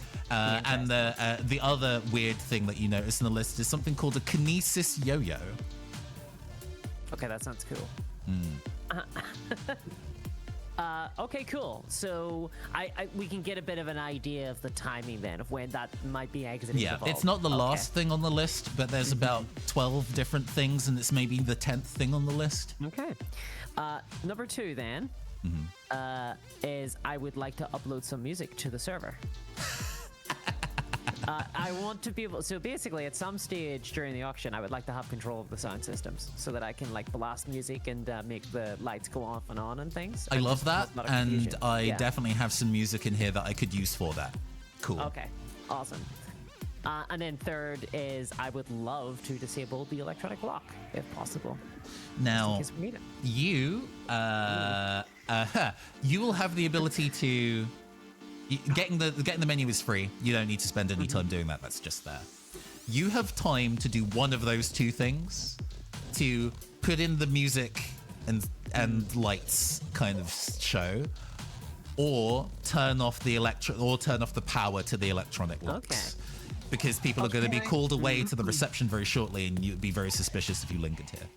For free, can I possibly see if there's like cameras and like can I get like a snapshot, like take a print screen equivalent of like the security system and see where the cameras are and things? And I can Absolutely, get a you can. reference? You also realize that there is, let me go and take a pin for it, a security office Okay, cool. that apparently has, you know, the kind of standard bank of monitors sort of deal.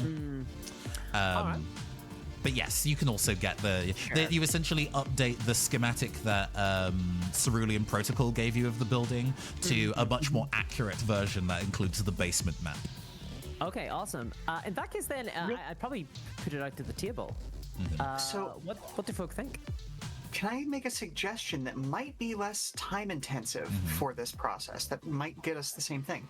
Instead of shutting down the power and trying to make it, mask it so that, they can't tell that the power's been turned off, what if you put the electronic lock in demo mode instead? Ooh. In demo mode. So a lot of, and this is just like, like that idea of like, oh, it's on the sales floor, so anybody could unlock it just to see how the lock operates. But that's a lot less obvious of a change. Doesn't require as much like sweeping up after yourself, digitally speaking, because the lock is still operating, and the only people who are going to try to access it obviously are the ones who are supposed to have access, so they won't know the difference. Well, I don't know. see. So personally, for me, I see two directions we could go. So Sure. direction number one is we could try and I think demo mode's a really good idea, and have that electronic lock turned off, and then maybe snatch somebody who can provide the bio element of the locks and manually unlock it, and then steal it from the vault. Or option number two is to maybe grab it whilst it's in the auction room, and in that case the music and lights and stuff might be really useful for us. So I feel like the two directions I personally see. I'm just wondering, what do you think would be what direction do we want to go? A thing crosses your mind, Guy. You could go the full stealth route and try and snatch the books out from under their noses and let them retrieve it for you. But isn't that really sending a message? True. This is true. I think we upload the music. All right. I do like that. That is more fun. Yeah. All right, let's do it. Okay, I'll upload music, and is it possible for me to be able to control when the lights do, Yeah. when I think especially the caveat to it is that you have to be in this room. Okay, You can do it cool. remotely, but as long as you are in range of the AR projection, you can control things essentially through it to the rest of the building and shit like that. Okay, cool. Then I will do that then, and like snap my connection, or like like kind of jack out, and then kind of surreptitiously say to Buddy, like, I mean, Well, then yes, let's let's. I think we can get this done. You kind of go back over to Elixir Dangles and Patrick Steele is, and my favorite sex move is, who are these two? Oh, this is just my entourage. Ignore them. They're barely people. Oh, well, I wouldn't want to have the discussion that we were having where other ears could be around to hear. Just between you and Absolutely I. not. You don't want to upset the help. This has been the psychic equivalent of nails on a chalkboard for the last 5 minutes. The librarian. Yes, and she has been cackling on the inside, and it takes all of her self-control to not let it out. Over the tannoy. The reception will be starting for champagne in the entrance hall. Please make your way through and be ready to receive instructions about our exciting auction event. There is no hesitation on the tannoy, that's just me. And everybody kind of politely applauds in the various places that they were standing around in the building and make their way through back into the entrance hall. Yes, adieu, Mr. Steele. I'll be seeing you later. Around. Yes, I'm sure. I love that guy in Steel Fist 3. Well, there's no accounting for taste now, is there? It's a good movie, huh? The man is an ass. Does all his own stats though. No, he doesn't. It's a lie. The main entrance hall, as suggested, a large number of service drones are in the room. Now having kind of produced big kind of trays of champagne and hors d'oeuvres and things like that. Drones are a pretty common sight across Psy. Most of them are relatively inhuman in nature. It's easier to make a thing walk around without being knocked over if it has 4 legs or treads or is a hover drone of some kind. But it's kind of been the general wisdom to make service drones bipedal and humanoid, so people can connect with them better in service roles. It also makes them relatively easy to knock over. They are the most likely to be easy to be disabled. Because, hey, they're not designed for combat. They're designed to carry your drinks to and from wherever they need to go, or take your order, or mop the floor. In fact, there's a weird relationship between buildings that decide to have their janitor drones look like people and janitor drones look like Roombas or octopi. It's definitely a matter of professional taste and company culture. And everybody's enjoying the range of elixir provided champagne, now with additional anti-aging nanites. You can feel the years fall off you as these influencers are taking big sips of the champagne and then visibly sweating, big beads of sweat are falling from their faces. They're just expelling fluid as they are drinking this champagne. Hilariously, the librarian doesn't change. She is ageless. Love it. There is a single bead of sweat that is threatening to appear on one cheek, and we get a close shot of you looking down at that cheek, and it goes back in. No sweat. I will not be drinking any champagne, but I'm the help anyway, so I guess I'm. Yeah, well, Yeah. You see, without too much of a roll to do so, I think Buddy sees somebody who's dressed in the security uniform in the background sneak a couple of the glasses of the champagne and leave again. You've not seen their face before. You've seen a couple of the security guards in the building, but this is one that you've not seen before. Might I interest you in maybe one of these suspiciously good-tasting hors d'oeuvres? Believe that the gentleman over there who just stepped out of the room was the one who brought them in, and he'll kind of do that eye dart thing of like, hey, maybe pay attention to that guy over there, sort of thing. Yeah, the rest of the crew notice that there is somebody who's a member of the security staff who is apparently squirreling away champagne and canapes. Did they look like they were squirreling them away in that they were like running away to like eat them when they shouldn't, or that they were taking them for? Oh, okay. Well, then whatever. Yeah. They don't seem to be armed either, or at least they're not like some of the guards that was like standing outside, like standing in the portrait hall to the event space. They were definitely carrying guns. This one was not.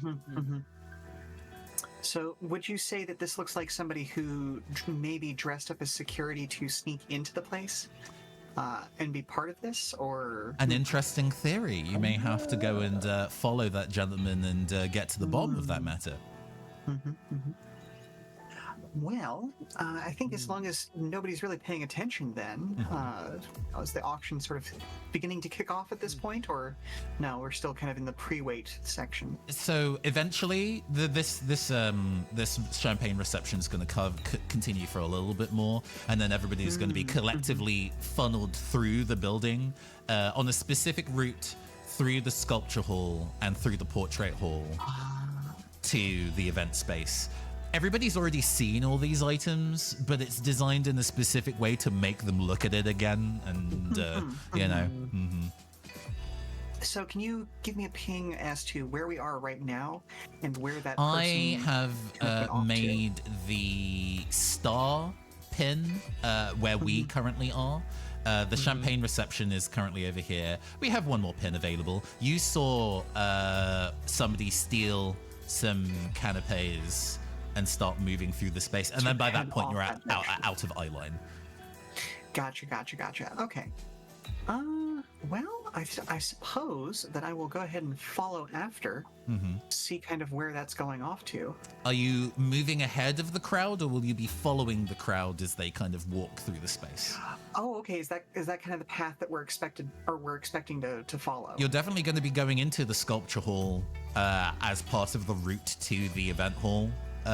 So you were it basically, are you going to be making this is either going to be an agility roll if you're going to be sneaking ahead of everybody else, or a presence roll if you're going to be kind of, you know, looking like part of the masses while actually you're trying to do something else. I think I'm going to make it an agility roll then, because I'm very interested in what this guy's up to. I want to know what's happening, and I'd rather not be in the middle of this crowd when, you know, if something goes wrong, shall we say. This is a normal difficulty roll, so you're trying to meet or beat a 12. Okie dokie. Let's go ahead and see what we can do. 13, you do it. I'll take it. Getting a little close there. Yeah. It definitely requires a degree of actual using lines of sight to avoid you know, using the sculptures and kind of like partition walls that they have for the paintings and things like that to make your way across. Rather, you thought it might be easier because there's nobody there, and then you kind of get information on your retinal feed of where the cameras are from Guy, and you're like, oh, this actually isn't that easy. Also, depending if somebody was actually looking at the CCTV at the time, they might have seen Guy stick their hand through the AR to access the terminal in the event room, but you can't be sure. But you do successfully manage to tail this guy sneaking bits and pieces, and then you end up in the portrait hall as you see them move into a door that you know is where the security room is. Okay, so this is the desk jockey of the security team then. Okay. Or maybe anyway. I don't know. We'll find out. Do you have any other actions you would like to take while here? The crowd will be moving through shortly. You're currently in an area you're supposed to be in, so you could linger here and not arouse too much suspicion. But time is maybe not on your side. I do think that I'm gonna go ahead and sure, why not? Let's do this. Let's meet Mr. Security Guard. Yeah, Okay. go for it. Live dangerously. Why not? Live Yeah. dangerously, exactly. You go. Do you knock?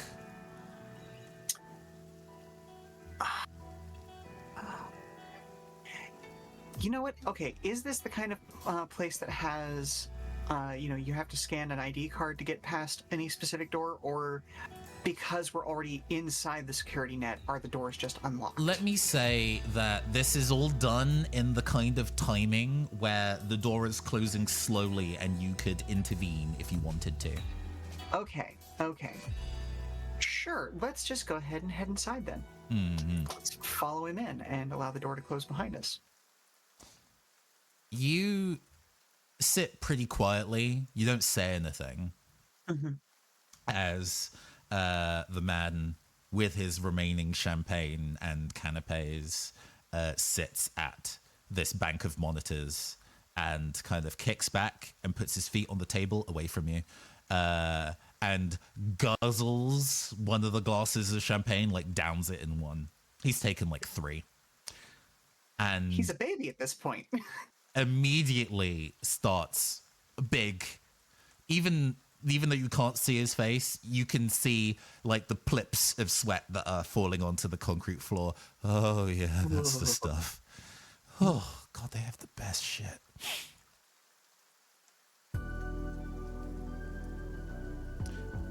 Takes a fistful of canapes, crams it into his mouth as he's watching the CCTVs. Man, I'd really love to be on. I mean, I said that I wanted to be on the duty so I could go and watch, and they were like, no, Jeff, we need somebody to look at the cameras, but I'm too stupid to know how a computer works, so I'm going to make Jeff do it. Assholes. All right, well, I'm gonna put it to the table. Do I try to talk this guy onto our side or something, or do I just kind of Murder him. murder him? Okay, all right. A murder, yeah. Just do a murder. Okay, I'm just gonna go ahead and do the thing then. All right. Because I feel like as he is kind of sweating profusely and somewhat melting in his seat, I guess. Sure, why not? Let's go ahead and use the quad bot for what it's actually mechanically for. And it's described as having a bite for damage, but I feel like because I'm using it as a backpack, this is going to be more of Like a spider arm that comes out, right? Yeah, like yeah. do like the two front legs as kind of like essentially stabbing implements, stilettos. And can I just like essentially go in through each temple and like pinch in the middle? Oh my god. Absolutely. And we're gonna roll damage about it anyway. Oh, of course. So go and give me a DR12 strength roll, please. Okay. Yeah, we'll just use my strength. That's fine because I didn't program the drone. Oh, did I not? Oh no. I don't think this guy's gonna walk away from this. It's this one, I think.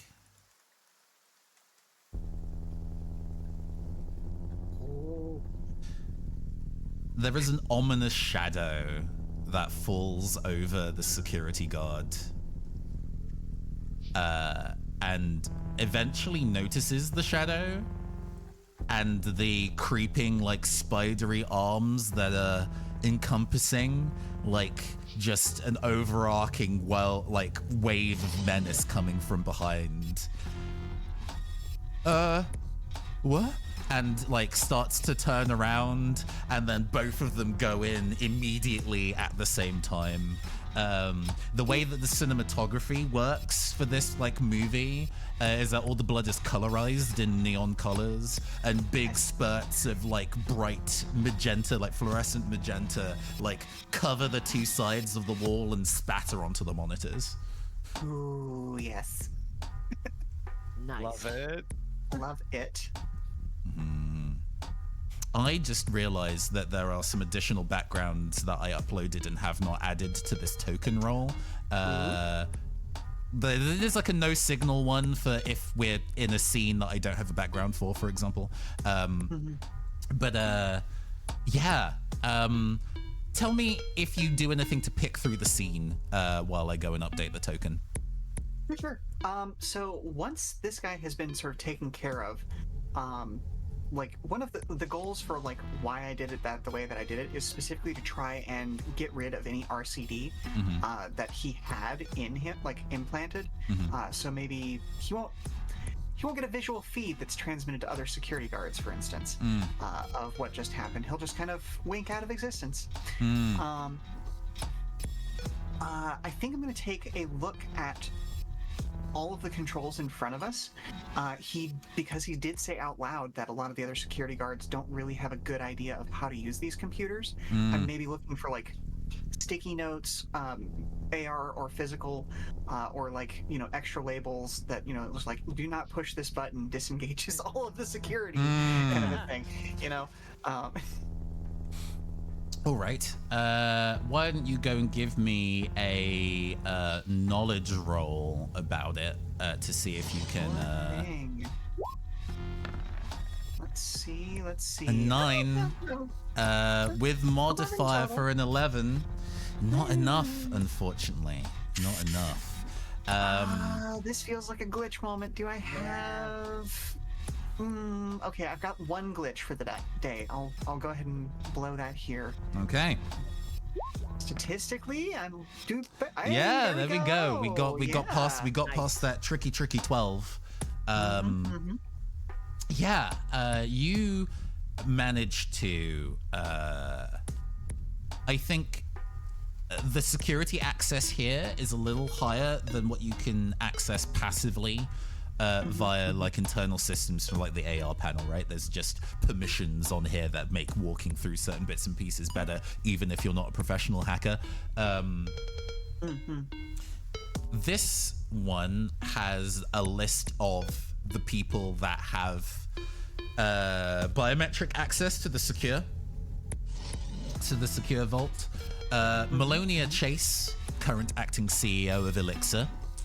The auctioneer and the auctioneer's assistant, and the two security guards. The ones that you infer are like standing by the entrance to the back rooms. Are the only, I think that's 5 people that have biometric access to the secure vault. Okay. So when you say that it's biometric access, are we talking like an eye scan? Are we talking like somebody puts a face print? I mean, that would be very funny. You just smooch the door and it opens. Yeah, I mean, it would be on brand for this company, wouldn't it? Shall we make it gross? Let's make it gross. Always. It is absolutely like a kiss print. It reads your saliva DNA. Oh, you gotta really get in there. Oh, I love that. Nice. Awful.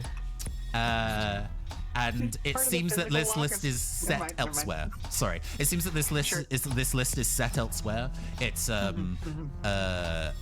they've designed it in a way that you explore the idea of resetting it to kind of like factory and demo stuff, which you can do for the artwork door, but not this one. This one seems to be secure enough where there are some alterating things that you can't do. You would have to take a person there physically to open it, is probably the easiest, or you can spend time both electronically and physically hacking the thing open. You would need to do both simultaneously to get it open that way, though. Do we need the whole person, or is that enough? Well, you need their lips and some saliva. Okay.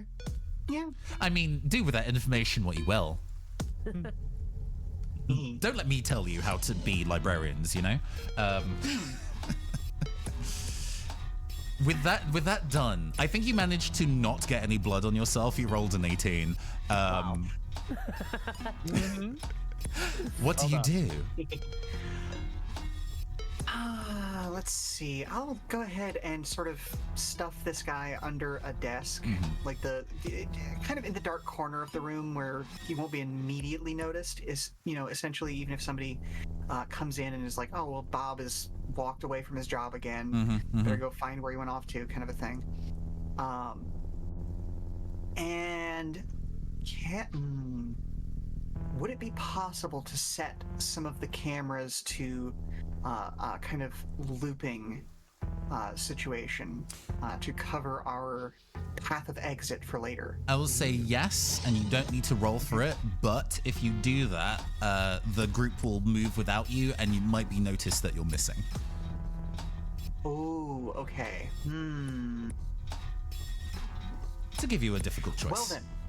Well then, instead of that, how about this? I'm just going to nudge the control stick for the PTZ cameras so that they're pointing kind of up towards the ceiling. You give them a swift nudge, and like, hey, that's enough for the time being before people notice that I'm gone. Maybe it'll cover us, maybe it won't. Who knows? Cool. With the first blood achieved, the procession of people, you make your way back into the portrait hall just as the group have made their way through into the portrait hall, and you can kind of be like, oh, I just happened to be staring at a painting ahead of everybody else. We can remove this pin. This pin is no longer necessary. That security room has been handled. And you managed to reconvene with your fellow librarians as people start filing single file into the event hall. Where did you get to? Oh, just taking care of a little bit of business, making sure that we know what's coming up soon. It's always good to know what's coming up soon, isn't it? Sure. Find anything fun? Well, there might have to be a little bit of lip locking to get through some of the things that are coming up. Clarify. I've already felt like I needed to take a bath. Well, Well, I ain't kissing nothing. No machine. No way. it may not have to be you. Probably shouldn't be you, really, if we want to actually get through it. But we'll have to get somebody else to get busy with the sort of security system they have up ahead. It's makes sense for this company, but I don't think anybody else would ever use it. Do you have a list of names, perhaps? Yes. You send that data over. Oh, That's like I'll just yeah. blurt that over. Oh, excellent. Oh. They're over by the. So, just to clarify, there were people by the vault door itself. So we have 2 security guards by the door to essentially the back rooms that are apparently there to be making the trip to and from the secure vault to bring items up. The auctioneer and the auctioneer's assistant. The auctioneer you've not spoken to. The assistant is mean, and Melonia Chase herself, the acting CEO. Panacea Chase, her husband, not on the list.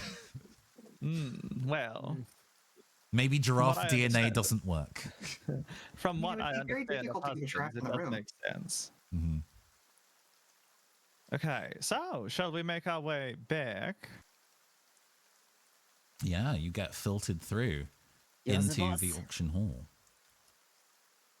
It almost feels like it's going to be easier to use one of the security guards to do this than necessarily bring one of our high-profile people in. But that sends less of a message. So Yeah. Again, I'm not here to tell you how to be a librarian. File these books however you so choose. Well, I figure we can get the books and then we can have the fun. valid. The auction starts. and it's not very exciting. As it turns out. I don't know if anybody's been like there is it's hard. Sometimes an auction can be exciting when you know that there are people who have a finite amount of money that they can spend, and so are making really interesting, intense decisions over what they do and don't throw their money down for, or hiding how badly they want something so it can be revealed on the other side of things. But everybody here has so much money, it's not really anybody betting or bidding because they desperately need it. It's just for the status symbol, for the gram or the equivalent. And then once those are taken, they're probably going to flip these assets again.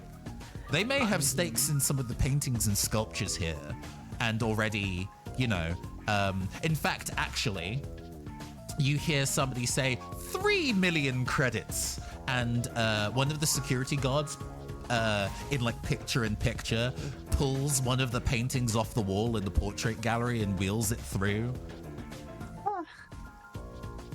Oh, so are they not physically bringing the items into this room? Some yes, some no, actually, as it turns out.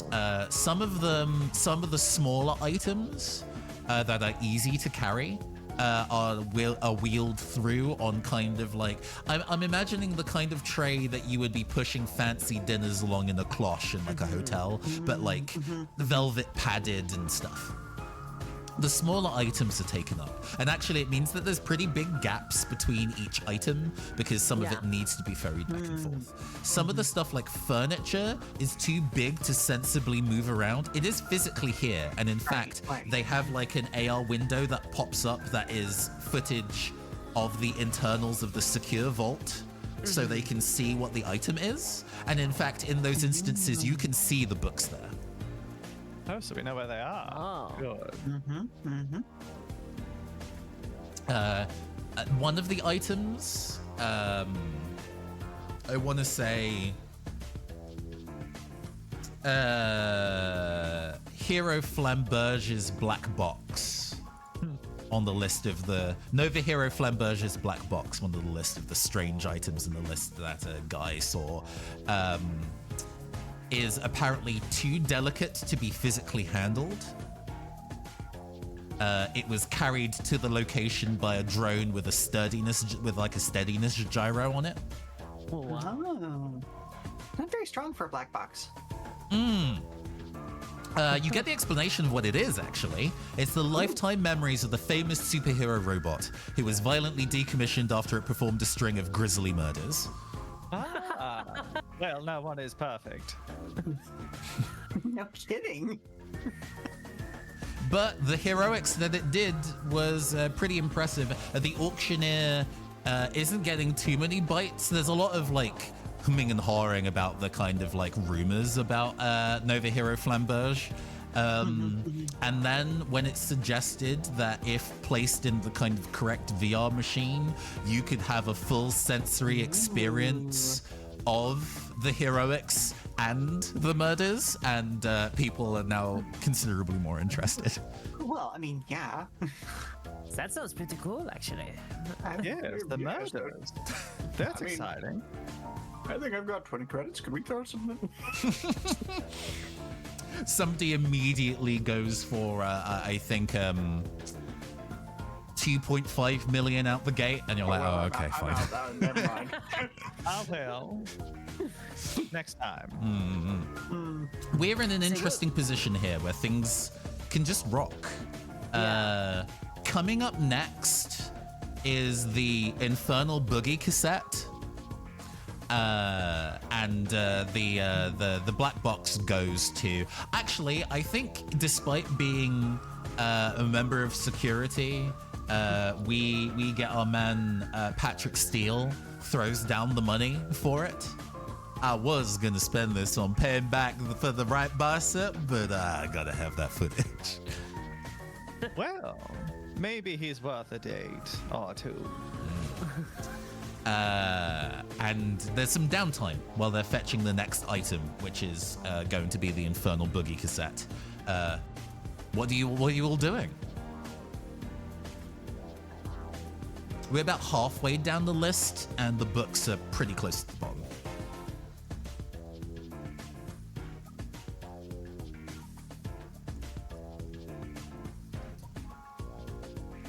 To check, we have the light show already, the music and light show pre-prepared by Guy, right? Oh, have I lost people? Check 1, 2. Sorry, folks. I'm gonna double check if I can be heard. Now I can hear you. Oh, hello, hello. And I can hear everybody else again as well. Hi. I think Discord did a little fucky wucky, but we're back now. So sorry to repeat the thought. No. Let's double check that we're all audible. Sheila, say a thing. Hello. Wonderful. There you are. Discourse, say a thing. Hello. Juicy, say a thing. I'm here. Cool. Hopefully everybody heard all of those and we can get back in action. Yes. Sorry about that, everybody. So yes, the Infernal Boogie cassette is next on the list. We're about halfway through the menu, and the books that we're seeking are near the end. What do people want to do? What's security like in this room? Like, how many security guards are there? It is primarily the two who are fetching back and forth. You don't see the guards that are, in the portrait gallery, but you can assume that they are there. Maybe Guy gets up earlier on in the process to go for a smoke break, which people expect. And you see that the guards are still there. Okay. Well, Are are they we- armed? Oh, sorry. Are we able to actually just follow them through the door as they go down? Ooh, no. I think if you try, the auctioneer kind of doesn't the door itself does not seem to have a lock on it, but it is in the room where everybody can see. And I think somebody else. Oh, cool. I think earlier in the night somebody loses their auction. Maybe the lady that we've set to. Dr. Felix Robinson of Think Better loses the lot on the fancy glasses and throws an absolute shit fit about it. And as the glasses are moved back into storage so they could be collected at the end of the auction, she's like, no, absolutely not, and gets up and tries to follow. And the auctioneer is like, no, we can't head into the back. And she's kind of hesitates, and everybody obviously looks at her as she tries to, and then takes a big sigh and says, I can just spread some rumors about him later, and then maybe I can get some leverage, whatever, fucking asshole, and goes back to her seat. Well, Guy, do you think it's time for a little bit of music? Shouldn't we wait until the books come up? Well, I thought we were going to go find them first before they did. Hey, I'll defer to you. Better that than while they're under guard with people by them, no? I mean, we can do that too. Up to you. What do you think? Buddy?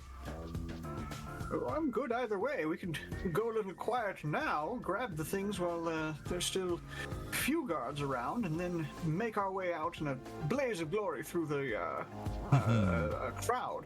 Or we wait until they bring them up and, well, Bob's your uncle and all that. I mean, why go to the effort of trying to break through if they're going to hand it to us anyway? Because Yeah, that very would be true. cool. Voice of God says. I mean, yes, you can absolutely wait for the books to come up and steal them, but there is no guarantee that they will be moved up here. After all, some stuff is considered too delicate to sensibly move. Yes. And I think it'll be easier to get them now, and then we can find our way back through. Okay. In that case, then, time to put on some music, I think. You did give us the perfect distraction. And our next item is going to be... And all the lights go out. How aggressive is this music there? Oh, no, this is perfect. We have it. Do you say anything in the darkness before the music comes on, Guy? Uh, Eat shit, capitalist dogs. Guy is not eloquent. And music starts playing. Nice. And it starts. The lights start strobing, like the Cheesecake Factory exterior colors start rippling and pulsing and warping very unpleasantly in a kaleidoscope effect. Ooh, And here's a question for you. Since it was this evil cassette that was about to be auctioned, do we get maybe a couple of terrified reactions out of audience members as a result of that? absolutely. Maybe something has escaped the cassette. Yes. I will. Who is into online rumors? I guess it's probably think- guys, since you're a conspiracy Yeah. theorist, right? Yeah, I mean, I was talking about the giraffe earlier. You've heard of the Infernal Boogie cassette. Oh. Apparently, it has both a psychotropic effect in listening to the audio, and if you listen to the first track on the cassette for a minute, it will force you to start dancing violently, which, if not stopped by an external force, you will just expire of exhaustion. Like those medieval villages, like the dancing sickness. Okay, cool. In that case, then, can I, because I knew the stuff that was happening, can I have put the voiceover? It's like, I am the haunted cassette, infernal dance, beforehand, so that everyone can think that it's the ghostly haunted infernal cassette. Give me a presence roll for that guy. I want to see how well you sell this. People are gonna. Not the one. I was gonna set a difficulty, not important. I am the ghostly cassette. You have been heard speaking just casually in this space before, and I think because your accent is so, let's use the word distinctive, This outrageous accent. that immediately one of the security guards in the building, or like just one of the members of the, like, oh my god, isn't it that guy? I heard him speaking earlier and he had the weird like accent that's not from here. Is this the moment where I take out my gun and I shoot him? Is that what happens now? Yeah, one of the security guards is kind of like, Yeah. "Oi, did you do this?" and starts marching towards you. Yeah. Well, Bambi! I think at this stage I pull out an SMG from those big thick bags that were meant to be the camera equipment, and just open fire on one of the security guards. Absolutely. Like scattering it haphazardly towards him and the crowd of influencers behind him. We're not going to roll initiative here. There is initiative rolls, but I think we have the drop on this kind of circumstance. You are going to shoot first. All of you get to act first, and then the NPCs that are in the space are going to act. Basically, one of the security guards who fetches stuff is in the back rooms at the moment fetching it, and you have the security guard that remains, and the two guards that were in the portrait hall. All three kind of pile in to try and do something about it. So there are 3 guards in the room right now. To make a ranged attack, you can do a single shot, since it's an SMG, using presence to aim and shoot, or you can be firing on automatic. This requires agility to do so, and if you hit, it means you get to shoot another shot at another character until you miss. I would like to do an agility check, please, to just to unload. Okay, give me an agility roll trying to beat a 12 to see if you go and shoot a guy. I've got a +0 on this. This isn't like a great roll for me, but let's go for it. Let's see. Oh, You do no. not shoot a guy. Ooh. Okay, so I miss. All right. What do you shoot? There were. It's a crowded room, so filled with art. Yeah, Priceless art. Give me a sec. I'm gonna flip 1d2. I mean, is it going to be good art or is it going to be pop art? Oh, it's all. Let it be the Jeff Koons. Did Let it be the Jeff Koons. that take? Okay, right. You shoot a person. Aww. I think one of the there is a celebrity doctor, a celebrity surgeon who oh yes, we even have a character for this. They have patented the technology that lets you turn blood into an anti-aging serum, and is specifically using it as a business to kind of keep all of his clients looking young. And there's been a lot of discussion about where the blood for the serum is from, and that has never been made public. And I think that kind of speaks for itself. Yeah. In that case, then I didn't miss. No, you didn't. Camino Eclipse just gets a bullet in the shoulder Sure. and kind of proper spins on one foot multiple times and then hits the deck. I can try and hose him off if you want to go get the books. Oh, I suppose. Take all the fun then, you know. Yeah, I suppose- it's open to. Do you want to go next then, buddy? Go for it. Yeah, I suppose Buddy's gonna start heading in that direction. Because we got a vault to crack. You know? There is a guard on that side of the room in the way. I think this is probably going to be an agility roll to evade them to get through the doors. Let's go ahead and throw that roll. 7 ain't gonna do it. Ooh, that's not it. No. Yeah, you run into. I think it's Patrick Steele. I think it's Patrick Steele that stops you. Oh no. No. Sorry, old fogey, but looks like these guns are gonna have to come out for a show. And he punches you in the stomach. Give me a DR12 agility to try and avoid this attack. Ooh, let's see if this'll work. A 6 is Ooh, not no, gonna do it. Are you out of glitches? I am in fact out of glitches. Yes, I had the one. Yeah, you're gonna go and take 1d6 damage. I do have a little bit of armor, thankfully. So.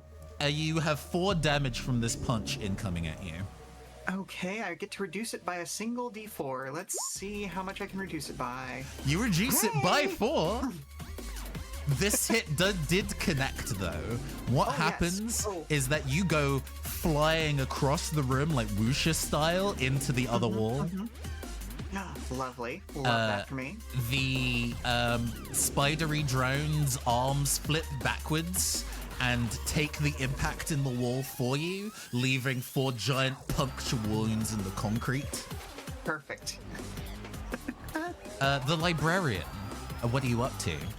Yes. Mr. Steele just made a terrible mistake, and she's going to reach down at the super high slit in her dress and just pull to just drop the gown to just reveal the latex bodysuit with the sword Oh, yes. and the gun. And Love then she's going to pull the sword and run at Mr. Steele to slash. Ooh. Absolutely. Go and give me a DR12 strength roll. I would love to. Doesn't do Oh, it. she misses. Oh, where? I think Do he. you have any glitches? You know what? I do have a glitch, so I'm going to roll that again because I have 3 glitches, so I have an abundance. Ooh. Ooh, yeah. Have at you. There we go. Meets it, beats it. Better. How much damage does that sword do? That damage does it's an ancient blade that does a D8, so let's try. Ooh. Yeah, 6 damage. Love that. We're not going to take that attack roll. You've already rolled. Yeah. Let me go and double check the strength of Mr. Steele. He has armor. How much? It is a 1d4. Only blocks 1 point of that and takes 5 damage. Tell me about this sword slice. I think he catches the blade initially, and then the glitch is you redirecting or continuing to force. Yeah, so the rest of his hand does fall off before it then catches his throat and goes right through. With a gush of blood. Yeah, no, I like that. You like re-angle and stab again, and it goes through his hand and into the throat, like just shish kebab it. Ooh, yes. It does not do enough damage to kill him, however. Yeah. This is this movie star has both got a whole bunch of cybernetic surgery and is physically fit, and is. Let me just readjust the amount of health he currently has. Cool. That sucks. Well, I was not a fan of your last film. well, little lady, I was assuming that I'd be the person doing the penetrating tonight, but if we're gonna be playing it like that, he says, and it's like, it's clear that he doesn't have a real voice box, because at this point you can hear an artificial crackle to the voice now. That is all of you having gone. I think he revenge attacks you, since you're now in melee range, the librarian. So go and give me a DR12 agility check to see if you can avoid also being punched. Don't quite 11. make it.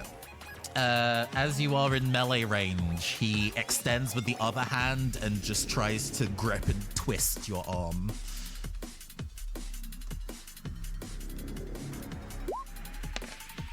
For a single point of damage. Yes, and I do have armor. Well, that will be immediately blocked, because even if you roll a 1, I think you just get into a proper kind of like blade duel. He's fighting unarmed, but his hands are made of metal, and they're like, so you are like swinging swords, and he brings up his kind of a leg in a kind of taekwondo style thing to just kind of block it with a shin, and sparks go flying. The other guards in the room, despite this being crowded with people, they're screaming and running and trying to filter their way out of the building, at least out of this room now. And they try to take pot shots at both Buddy and Guy. Both of you go and give me a DR12 agility check, please. All right. Oh, I make it. 19. Ooh, it's an 8. Yeah. It's not doing good. They go and fire back with guns, double checking how much damage that is supposed to be. There's also 1d6. Oh, it's automatic. They can try again if they hit you. I see.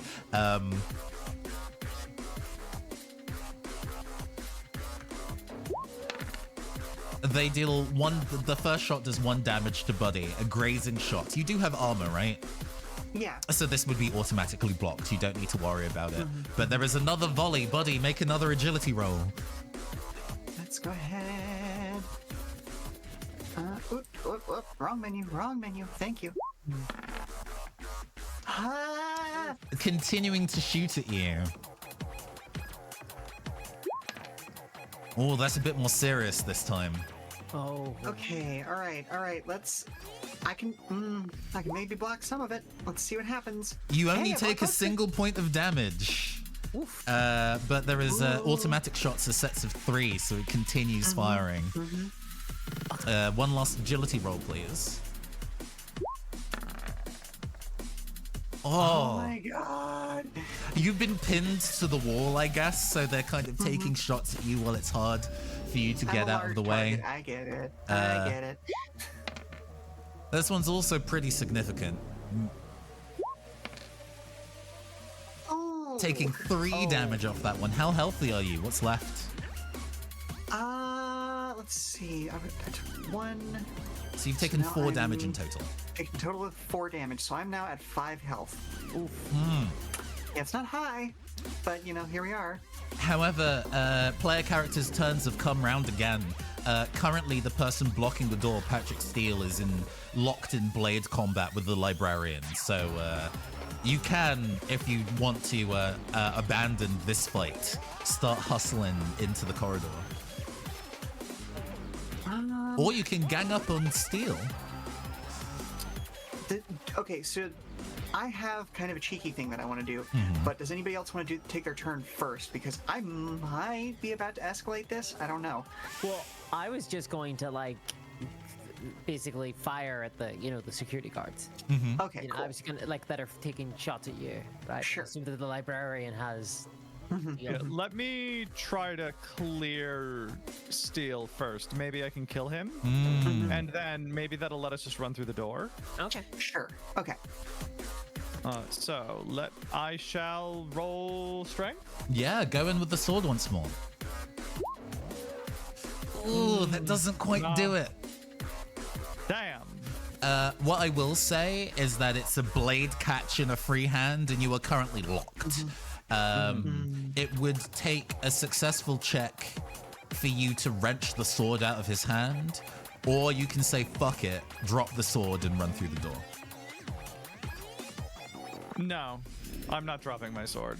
You stay in blade to fist combat with Patrick Steele, but he's definitely fully focused on you and is not paying attention to the fights going on in the room right now.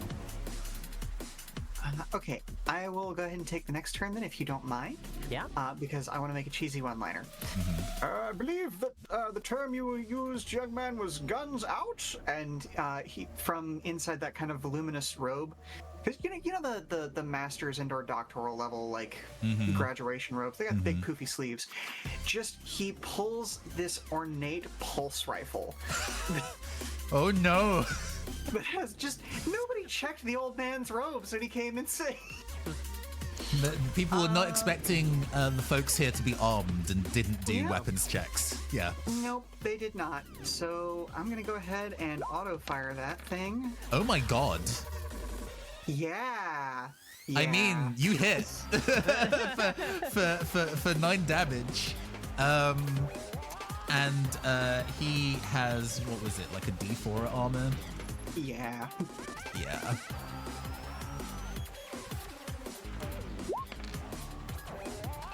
Blocks half of it, essentially, and takes a fuck ton of damage all the same. It blows him it blows him through the doors. Ooh. It knocks him through the doors off the hinges into the next room. So I'm assuming I don't really have a visual on him at this point then. You see him through the destroyed doors. He is okay. kind of in a pile of boxes and crackling with nauseating green energy. Did the librarian get her sword back for that? Oh, I think that attack, the force of it, knocks the sword into the air. It flips a bunch of times and then the librarian catches it. Excellent. Okay. Then for my next shot, I'm going to redirect towards the crowd of people who was previously shooting at me. And Oh we will shit, see this if thing's that- automatic? It is automatic. It's great. Oh my god. Yeah, go give me an agility roll. Less damage that time, but still. I don't think you vaporized one of the 2 guards. We're not going to worry about how much health they do or don't have. We're playing fast and loose, and I want to get you in that vault. Yeah. There is a flash of. I think the first shot was a targeted, narrowing of a laser into a person and through. This was more like a wave of sickly green energy, and we see one of the guards be like, huh! And just dematerialize. Yep. Okay. So do I take the third shot, or do I try and do a half run sort of situation? What kind of latitude do I have there? I mean, there's one guard left in the room, and if you want to train the gun on them, you absolutely can. That also did remove a solid, like a good 2 inches of concrete from the wall around the guy. This gun's nasty, and even though there are lots of people here who have mostly now started to flee, you do stand the risk of just ambiently vaporizing people with this gun. Whether you care or not is its own matter. There's I no mean, innocence. No, there aren't. So, okay, yeah, sure. I'll take my 3rd shot then. Cool. Let's see. Oh, it's a 10. Well, There is a gaggle of people who have decided not to run and are live streaming it, and we now see they're dead streaming it. we see like again a split screen of their like live feeds of people kind of like commenting, being like, what's going on? Who are they? Oh my god. And then a flash of green light and the cameras clattering to the ground with the remains of the people now in the shot with the camera cracked, and the chats on all of them go wild. There is a 50 credit super chat from somebody. Amazing. Awesome. Buddy, you haven't acted yet. Go for it. Oh, Oh, sorry, not Buddy. Guy, you haven't acted yet. Go for it. Okay, then in that case, so for there's still a security guard. There is still a security guard here. I will. I assume that whenever I full autoed, I used up the clip in my SMG. So I'll, Well, you can continue to full auto. You check at the end of a combat scenario whether you're out of bullets. oh, okay. 'Cause it's I was gonna very throw- action movie rules. Yeah, because I was gonna throw it down and pick up another one from the bag. Like there's a whole You bunch super of them can in just there. do that anyway. Yeah, That's fine. And I'm gonna fire at the final security guard. So I'm gonna full auto that. Yeah, give me that agility check. No. Oh, I miss real bad. Yeah. Ooh. I guess think. it's the lights and the music as well are disorienting for me. Yeah, right? the music that you've set is now starting to get faintly irritating, and it's putting you off your accuracy. I fucking hate this song. Why did I use this one? But at the very least, this one guard could not physically stop you 3 if you decide to bail. Yeah. It is their combat round, and I think he trains his gun on Buddy, considering you are the biggest threat. Go and give me an agility DR12 to see if you can dodge the pistol shots. No, I cannot. You do not, and continued, even though you're now in the room and your drone kind of shielding you, you are continuing to take bullet fire. 2 damage, which you could potentially reduce. I'm sorry about that. How much damage is that? It's Oh, 2 damage Correct. incoming, but you have a D4 armor. Yes, I do. Let's go ahead and see if I can take care of that. I Fully shrug that off. nulled. We're not going to continue auto firing because I think it's getting a bit tedious. But yeah, there's basically he's doing kind of wild gunfire to try and get you to stop and surrender or just perish. What do y'all do? I'm absolutely gonna try to stab at Mr. Steele yet again. Cool. Yeah. I mean, Mr. Steele is currently not moving, but you can absolutely double tap if you would like to. Oh, was he shot? Yeah, he got shot with a pulse rifle so hard he got knocked through to the next room. Oh shoot! Okay, Oh, I didn't yeah. realize he was one of the one shot. Never mind. Then I didn't come realize on, I killed him. let's go through the door. I mean, you know, he's currently not moving. Yeah, no, if he's not moving, then we're gonna get going. Let's go. All right, Yeah. there we are then. What okay, do we see? So whenever we're backing out, can I shoot one of the people that are live streaming this and be like, anyone fucking live streaming this for content? He's fucking dead. Oh, absolutely. You go and give some stray parting shots at Yeah. I See mean, with your eyes, people, not with your fucking cameras. Live in the moment. yeah. You just like shoot one of the cameras. Most of the people have been disintegrated, but you remove I one. feel like there's an okay boomer somewhere in the background. Mm-hmm. Yeah. Oh my god. You can't even enjoy a concert these days. Cameras everywhere. You flee to the back room of this space, to which there is a token art for that. It's this one. The back hallways are well, they're definitely not pretty. Like the main gallery is designed to maintain a big sense of aesthetic, and they've tried to liven up the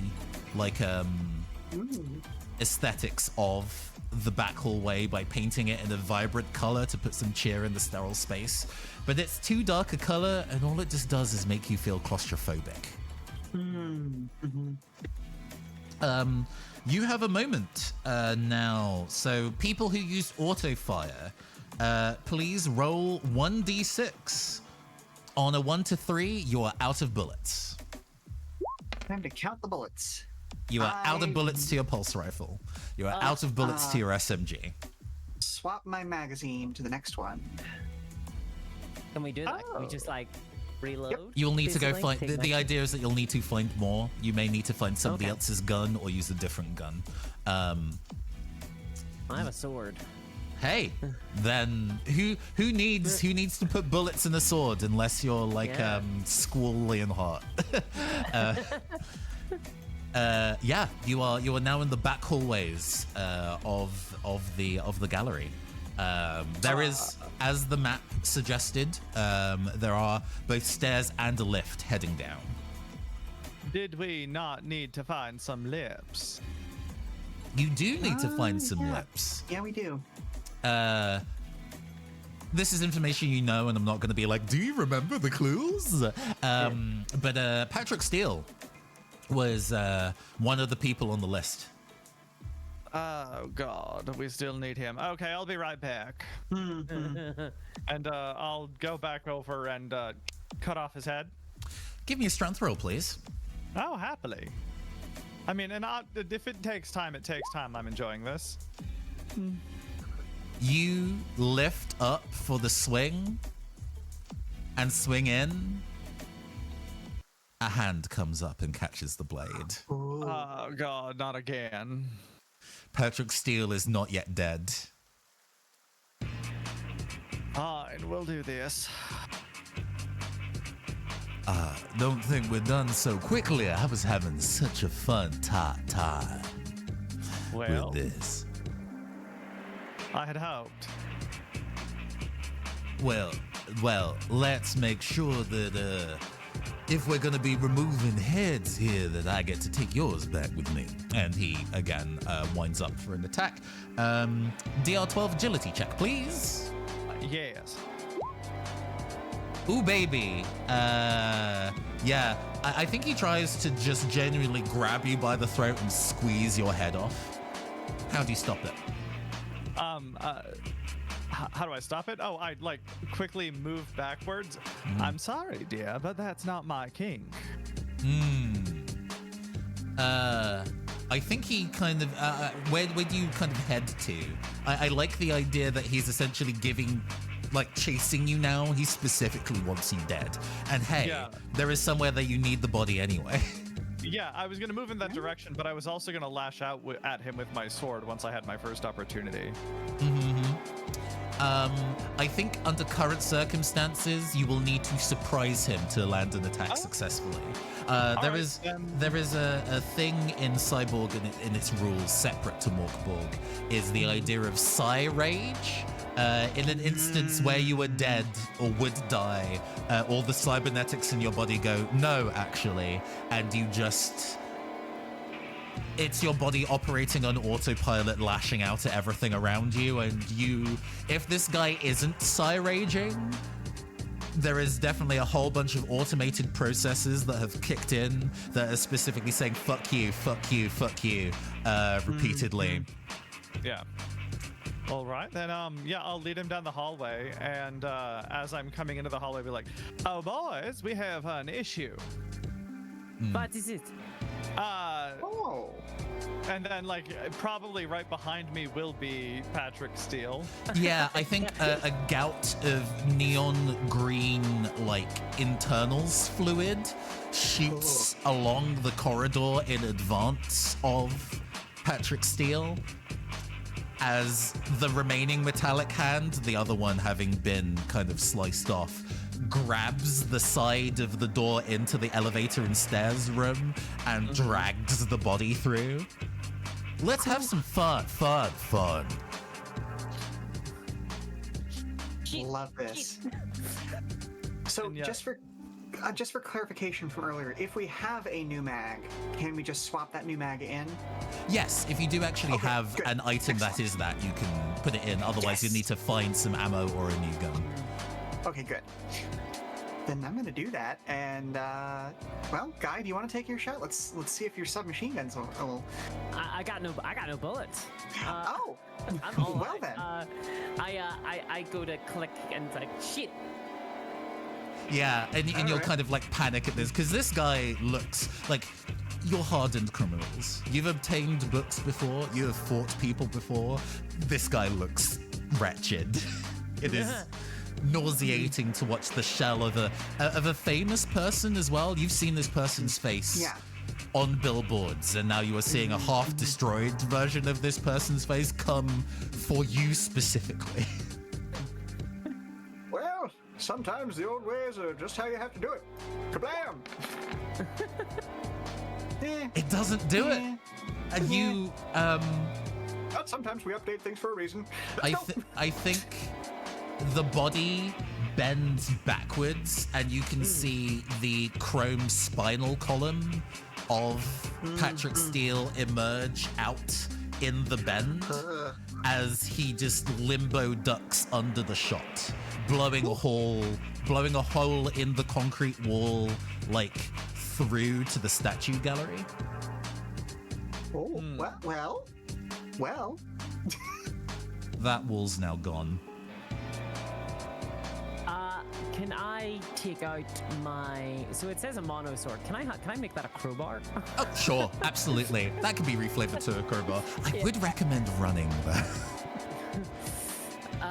And like, Or rather, you can make the attack now, but there will be a revenge attack don't we imminent use if you lips? have to get within melee range of this wretched motherfucker. We need this guy's lips, right? So I don't know if we can't like. I mean, he's chasing you. You can Dead by Daylight this shit and make him. Oh yeah. Hey, Steel! I thought the Dr. Death 3 was rubbish, absolutely shit. And then, prove me wrong, huh? And then I wanna like dart out, I guess, towards the vault. Yeah, no, I love this. yeah. This is either a presence roll for the taunt, Okay. or an agility roll to see how far you get before he catches up with you. Excuse me. They're both 0. I'll roll presence just to see how well I can make this taunt work. Yeah, why the heck not? Yeah, it's Roll the set. 11. that's under the normal of the 12. 12 is usually the to beat. I will tell you if it's much higher. He doesn't like the body, the snapped body of Patrick Steele doesn't acknowledge you, but instead continues to crawl through the room. It's still incredibly mad at the librarian. Hey, I guess even he knew that 3 was phoned in, huh? It really was a terrible movie. That's true. You kind of brought it back around in 4, though. 4 was good, yeah. You continue to like run down the corridor while being like, oh yeah, you know, this in talking movies while this thing is giving chase. As it like rounds corridors and stuff, like big gouts of the kind of like electric green in like systems fluid are splattered onto the walls and floor as it crawls after you. And before long, you arrive at the end of the basement hallway as Patrick still gives chase to you. And well, he is where you want him. He is also blocking your only escape route. It is a dead end down here. The door is to your back. Patrick Steele is advancing on you. Are you into art? Well, my body is a work of art. Come explore my body with me. Oh God. Is there any way to get the jump on him and slash at him? Ooh, I mean, absolutely. I like the idea of you. There's a blind corner here. Yeah. So we have the opportunity to. Yeah. We're knocking back the music a little bit for a bit of in this tense moment as we work out how we're going to be proceeding here. You have the opportunity here to set up an ambush of some kind. Mm-hmm. You can hear him advancing and talking and taunting as you've rounded the corner. And now is an opportunity to do one thing. It could be any of you. It could be any role. Pitch it to me what role you want to do and why. But you have the opportunity to set up something so you can get him. Yeah. Yeah. I was just going to say, I like the idea of the librarian getting the coup de grace. Mm-hmm. Agreed. Yeah, I'd like to try anyways. And especially because I don't want to use my grenade launcher because I'm afraid shooting him with it will ruin his face. So the only thing I can really use is my blade. Mm-hmm.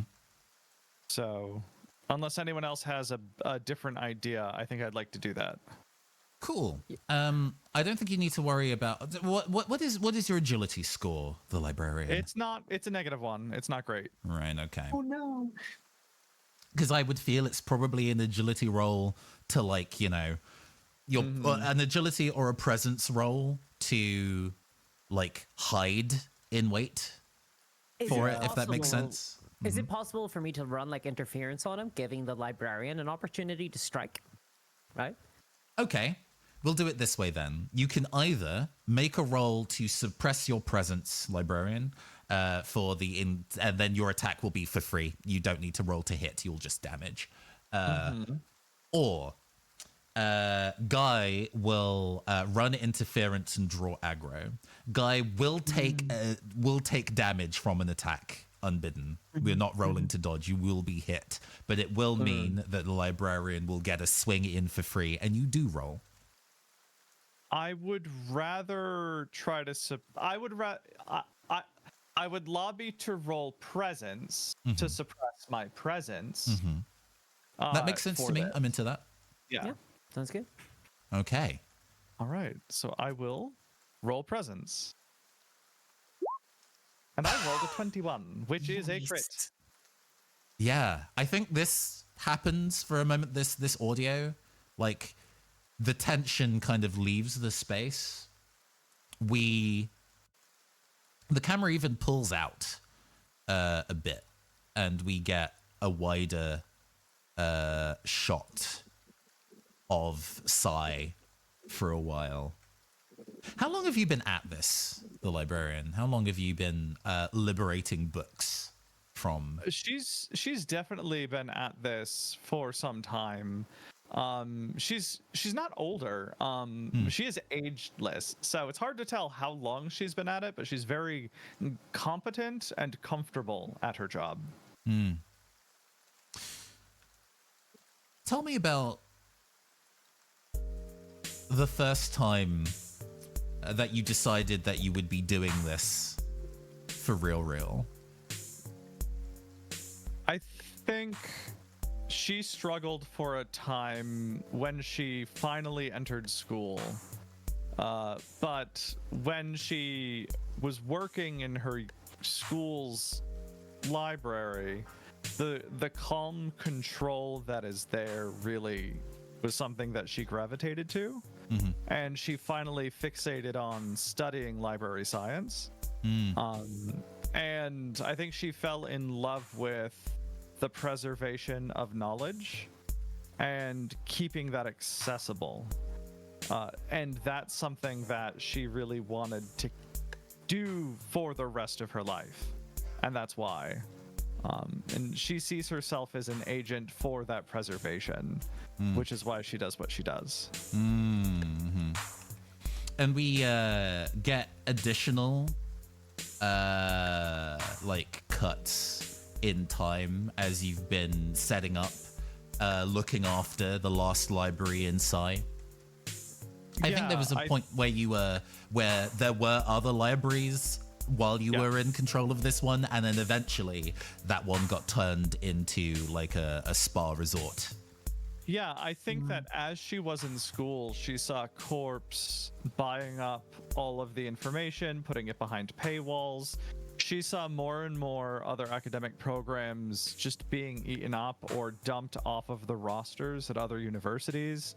Her program, she might have been one of the last students in her own program. And just made it through before her program was cut, and like fought to be able to get her degree. So she just grew more and more bitter about the way things were developing.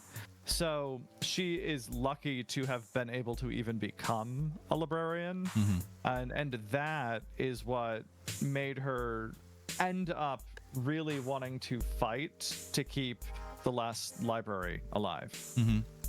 We get additional quick shots, enough time for a one-liner of when Guy and Buddy entered in the librarian's life and agreed to also be fighting for this. Well, I suppose if you can keep yourselves useful, then we can work together. Yeah, what do you two say in response? I can be more than useful. Well, anything to spread the knowledge around. Well, I like the attitude at least. And that moment where you were all, I mean, you always know that what you're doing and why you're doing it, but in this moment of just trying to kind of find a moment of calm within yourself, you remember that specific period of time where you met people who would be willing to genuinely put their lives on the line to make information available to as many people as possible. And that steals you as steely as the blade of your sword as it whips through the air as Patrick Steele rounds the corner.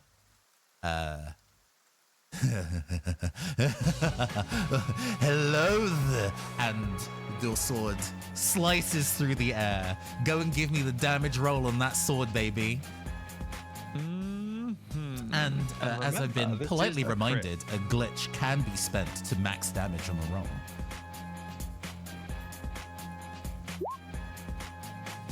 I didn't need it. Don't need it. Please tell me what this looks like as you remove the head of Patrick Steele.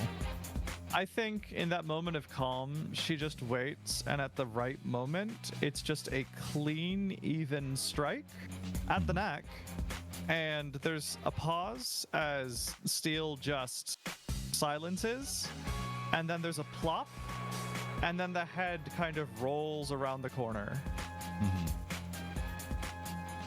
Nice. Buddy and Guy, you see this occur, and there's like a... This is why you do this shit. Fuck yeah. Fuck yeah. And then the librarian will take her sword and jam it into the head, and she'll pick up the head and look at the face. You've been a very bad boy. Patrick Steele drools in response. All right. The door is That's one way there. to do it. Yeah. Let's get those kissers on there. Edgar Wright style quick cuts. Head up, head to door. Beep. Yeah. Door open. And there is the secure room there.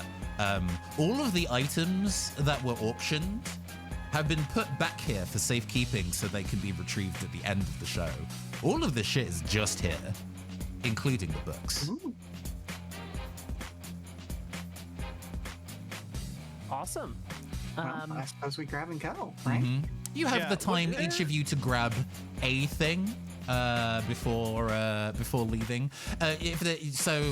What is currently the interesting things on the list that Guy saw earlier? I'll remind you: the Chronoglobin, whatever that is, the Infernal Boogie cassette, Nova Hero Flamberge's black box, and a Kinesis yo-yo, and basically anything that you want there to be is like an auctioned item that a rich person would be selling for clout. Sure. Was there anything that might have been that would be related to that issue that Gal had come in to do research on to help her friend? There is a in the same way that a terrible person might pin a bunch of butterflies and put it inside a glass case, there is like a tableau of like original pills patented by Elixir in like a glass case, and they're all different fun colors and shapes, and it's like aesthetic. But as far as you can tell, especially from the report, these genuinely are the original versions of each of these particular drugs and treatments kept. Ooh. I shall begin to lift this. You'll get to take one thing each. One of you is obviously going to have to take the books, but Yeah. I'd like the haunted cassette, please. I Gucci. suppose I will take the books. Absolutely. We turn tail from the hallway, and you start sprinting back into the building, and go through that blown hole in the wall. Yeah, there is still chaos going on in here. Oh yeah. At this point, a lot of civilians have left the building, but there have been guards that are generally exploring the place. Like, you know, general PMCs have been called to this building now that Right, alarms right. have gone off. And as you start running through the sculpture hall, one of the sculptures, in fact, it's the one that's the giant ear with like the dangling like astrolabe earring, folds out like a transformer, and it's this like cruel looking spider drone with a gun turret. Of course. This It wasn't on is- the schematics. Blocking your exit to the building. All right, well, I can keep shooting, and y'all can try and scooch past, all right? Hey, you can't have all the fun. I did bring the grenade launcher. Ooh, you brought the big popper. All right. Ooh, okay. Yeah, go and give me. I mean, it's a ranged attack. To fire the rocket launcher, I assume, is not automatic because that would be absurd. No, it's not. So But it does do up to D3 targets simultaneously, as long as they're like in the same area. okay, hell yeah, you're destroying this and at least two other pieces of artwork. Go and give me a DR12 presence roll, please. I believe that should do it. Ha! 17 damage will do it. It's not that much damage, but you It's do. not, What does the rocket look like? In my head, it's like a cartoony kind of rocket. It's white with a little red tip and like 4 little fins on it. Absolutely. And is it a fun explosion, or is it like a, this feels like there are punks out there like, ooh, I'm tailoring my weapons that explode in like big gushes of colorful powder or whatever. Or it could just be a mean, very serious looking explosion. How do you want the explosion it's to look? like cool guys don't look at explosion from an action movie, so there's a lot of fire that doesn't make any sense.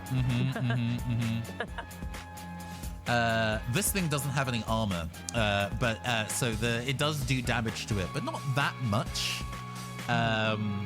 In the grand scheme of things, you do destroy that Jeff Kuntz fucking balloon animal sculpture immediately in the Thank God. in the shrapnel. and it fires back at y'all. Each of you give me an agility check, please. Damn. Oh, okay.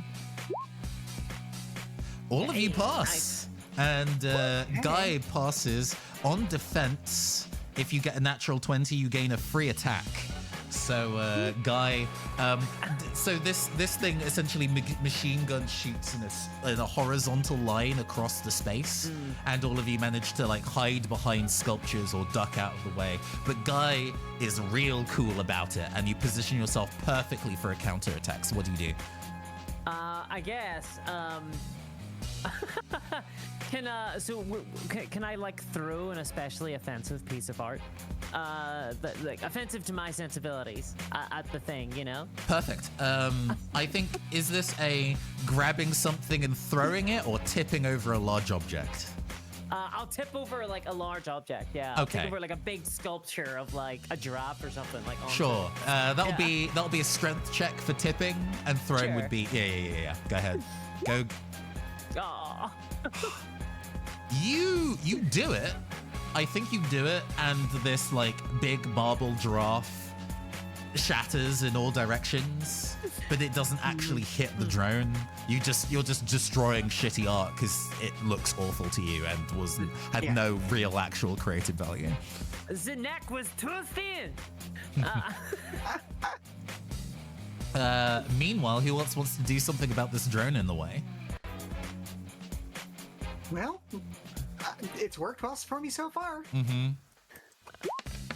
I don't have a one-liner for this. This doesn't kill it, but you do hit it. Are we doing the kind of like wide disintegration fan or the targeted laser beam? I think this is kind of the wide disintegration fan, because my plan was to kind of auto this.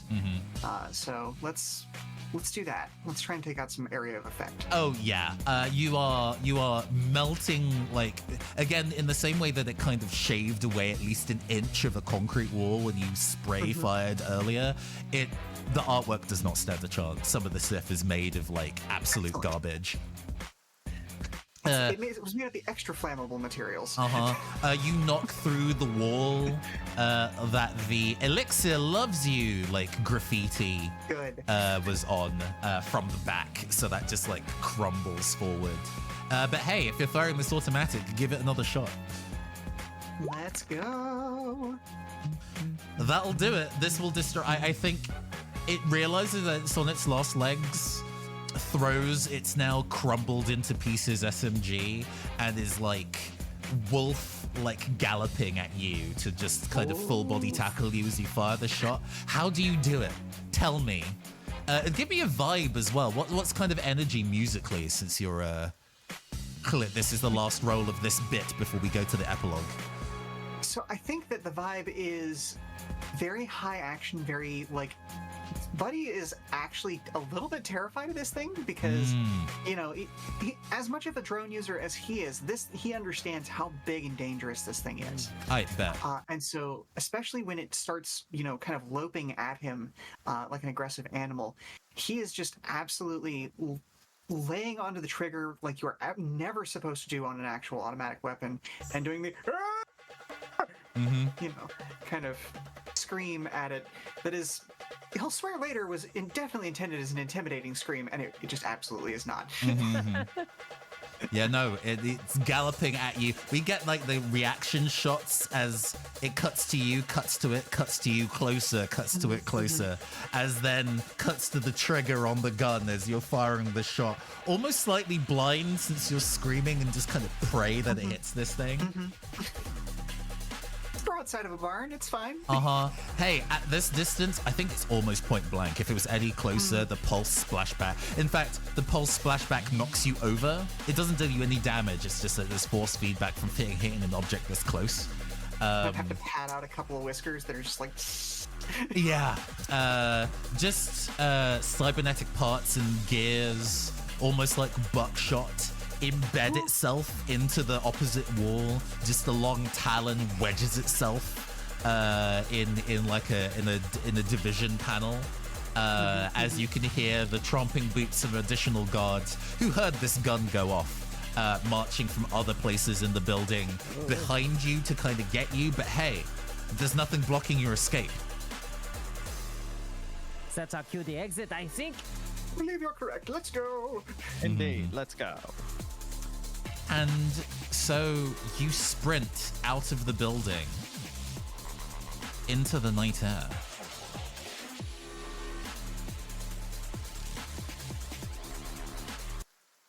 And well, it's now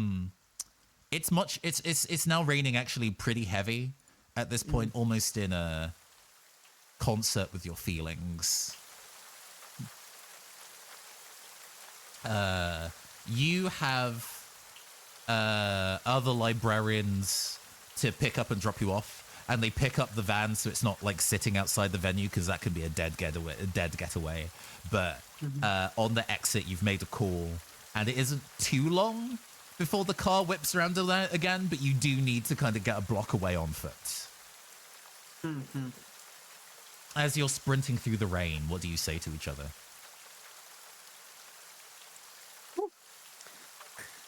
I hope this cassette tape isn't actually haunted. Good luck with that. And here's to a job well done. Yes, That indeed. one did not go to plan. I will be honest. I kind of fucked up a little bit in there. Plan? What plan? But either way, we succeeded. I'll take it. Buddy's looking a little beat up, but I think everybody else managed to escape from taking much significant damage. Indeed. And so we fade back to the library, the last library of Psy once again, making this a little larger.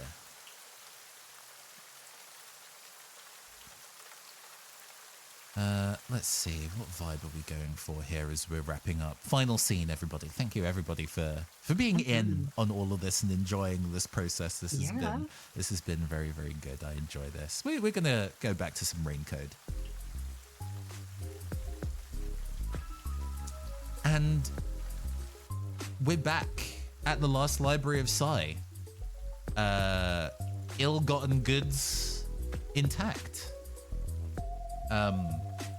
Because of the rain and needing to kind of keep your goods protected, there is maybe frantic running with it under you to stop it from getting damp, but it got back to the library bone dry, no moisture damage whatsoever.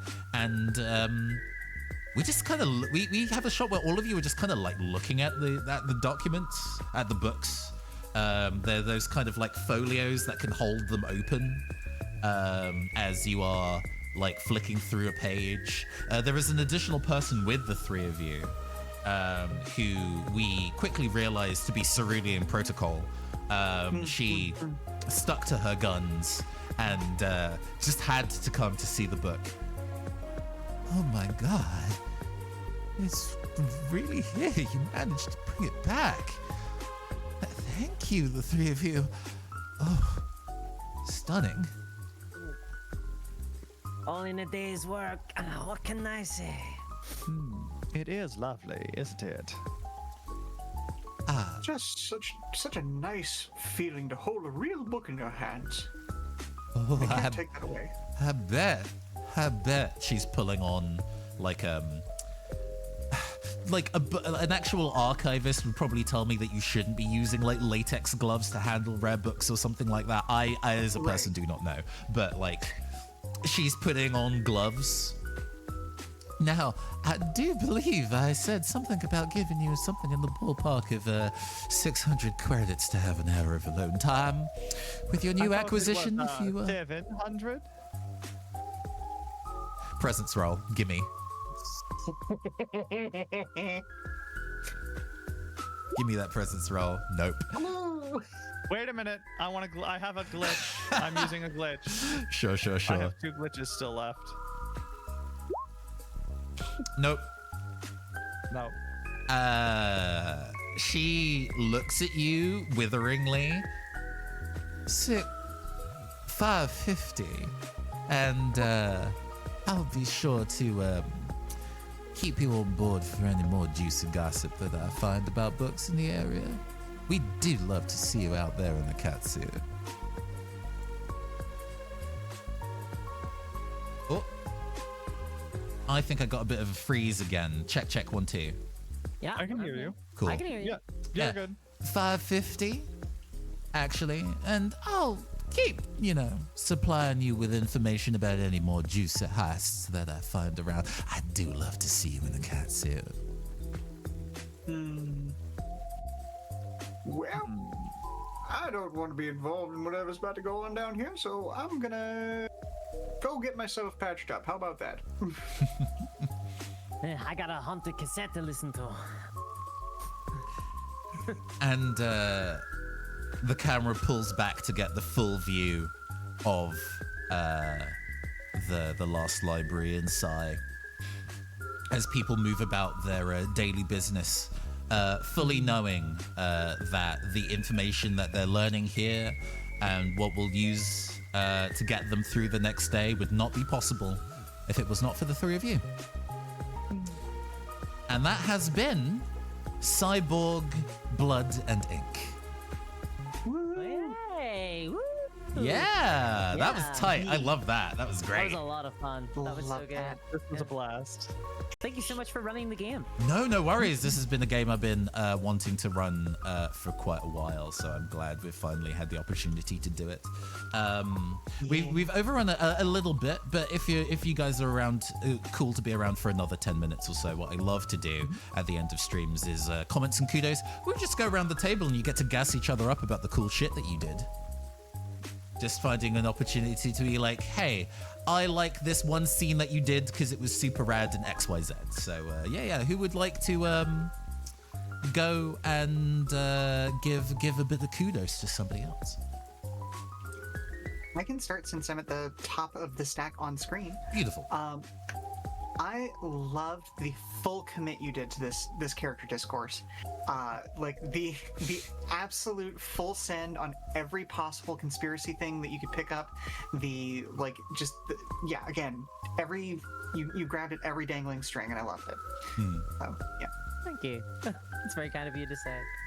Yeah, I was gonna say that too. I will say that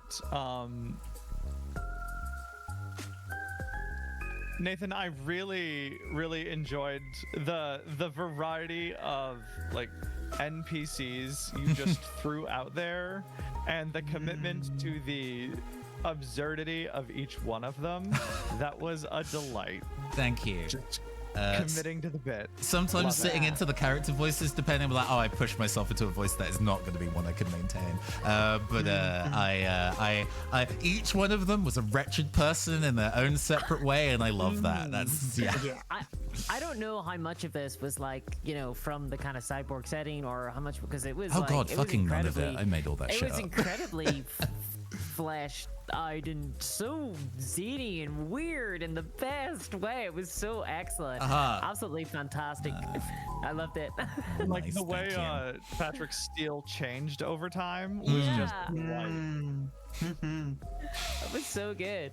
I think I was not concerned about a thing that was in my head about this was like, because the opening scene of you breaking into that penthouse suite and finding the comics and actually it's porn was like, I think this is a funny joke and stays within the space of this being like carry on, but not like distractingly horny.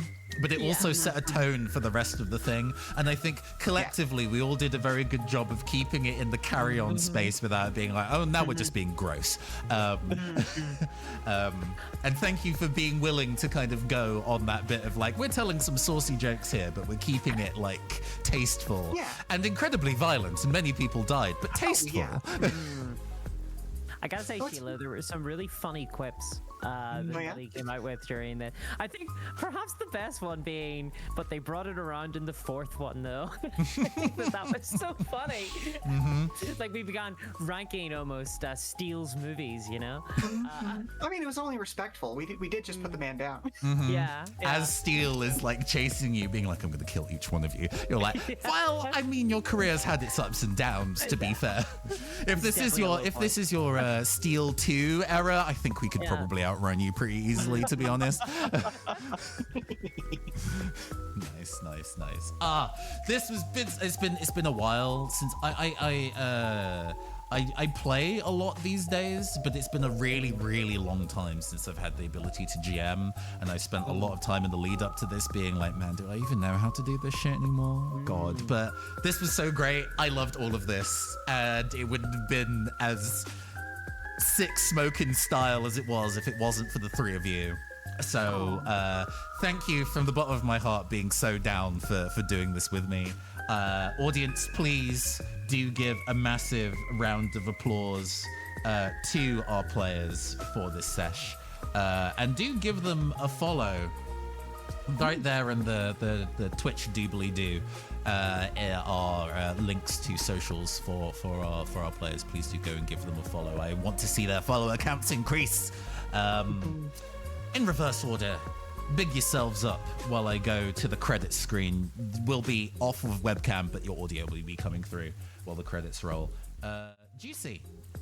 Yes. Who you hi, are, where you from? Yep, I'm Juicy Garland. I'm a Boston area drag queen and super nerd. You can find me on the twitter.com at Juicy Garland, one word. You can find me on Blue Sky under the same. You can find me on Instagram at juicy.garland. I do a Cyberpunk Red Twitch stream actual play on the Cybernation Uncensored Twitch channel on Friday nights at 8 p.m. EST. I also do what will be a weekly Monster Hearts actual play on Thursdays at 7:30 EST on Mistress Winter's Twitch stream, which I love and is so wonderful. I also do a bunch of one-shots here and there, so pay attention to my Twitter, and you'll find out when I'm doing the next stuff. I have a bunch of stuff cooking up right now, including a couple pods. Fabulous. Discourse. Yeah, I'm Discourse, and I have two YouTube channels, Dungeons and Discourse, which covers RPGs, and then Discourse Minis, which covers all sorts of miniature wargaming. And that's mostly where I am. I'm also on Twitter at Discourse Minis as well. And keep an eye out on the channels if you're interested in seeing more content from me. I have a video out on each of them once a week. You also have a shiny Patreon, which I am also putting in the chat doobly-doo for people to go and give money to. Wow. Hey, by all means, give me money. I will never say no. Hey, artists gotta eat. I know Hell it goes. Right. Sheila, where you at? What you do? My name is Sheila Ornthalis, but you can find me on Twitch and Twitter and Blue Sky as Come and Go Tavern, where every other week we broadcast tactics games, usually the grid-based variety. Right now we are mostly playing through Advance Wars 1+2 Reboot Camp, because it's a heck of a lot of fun. But we're going to be introducing some new stuff here pretty soon, and if you keep an eye out, I will be taking part in another TTRPG things very soon as well. I believe at least one or two other people just might be joining us for that. A thing that I was supposed to do and did not because I'm very cool was have a promo graphic for Phantom Arts Fest 2 prepared, and I did not have it prepared. But yes, I can formally reveal that every Saturday in October, well, aside from the first Saturday, the last 3 Saturdays in October will be Phantom Arts Fest 2, Sparks and Stars, like last year, which I did in July, apparently. I don't know why it was free in July for anything. It's a run-through of GMs from the Phantom Arts Entertainment Discord, the troupe of tabletop fabulous people that appear in shows like this with me because I am very lucky, running games of their own design, of their preferred system, and I will be acting my best as a producer to make it sparkle and shine as possible. We have 7 different sessions coming up in October. There'll be a lot of screaming about it, both on on stream and on the socials, please do keep an eye for additional information. There may even be some public casting, so do keep an eye out for those opportunities. Lastly, just go and place the link there. If you would like to go and play Cyborg yourself, no shade, not a fan of Morkborg at all. Its tone is just not my vibe at all. But Cyborg has just turned out to really be my jam. I was surprised at how much of a jam it would be for me, and I really enjoy it. And I hope you've also enjoyed this session. If you would like to obtain it yourself, you can get it at cy-borg.io. I've put a link in the doobly-doo. Hey, also, I'm creating tiny bits and pieces of content for Psy, or just generally cyberpunk themed system agnostic stuff. Most recently, a roll table to let you generate your characters called the Blacklight Sprawl. You can obtain that at sixofspades.itch.io. There was actually a roll table here for special effects if a character would die. And none of you died, so we didn't see it. So this just means that I get to release it for secret later on as a special surprise for those who are interested. But that has been the stream. We're going to go and pass on the love to somebody out there. We've got I haven't raided Piku for a while. He is another VTuber who was part of Fluffy Barrage last weekend, the VTuber Pokemon tournament. She is currently streaming Pokemon Legends Arceus. So let's go and give the love to Piku. We're going to go and start that raid now. I have been your androgynous android game show host from the future, Nathan Blades. This has been the Neoncaster Twitch channel, and we'll see you soon. Thank you so much, everybody, and farewell. Goodbye. Bye. Bye.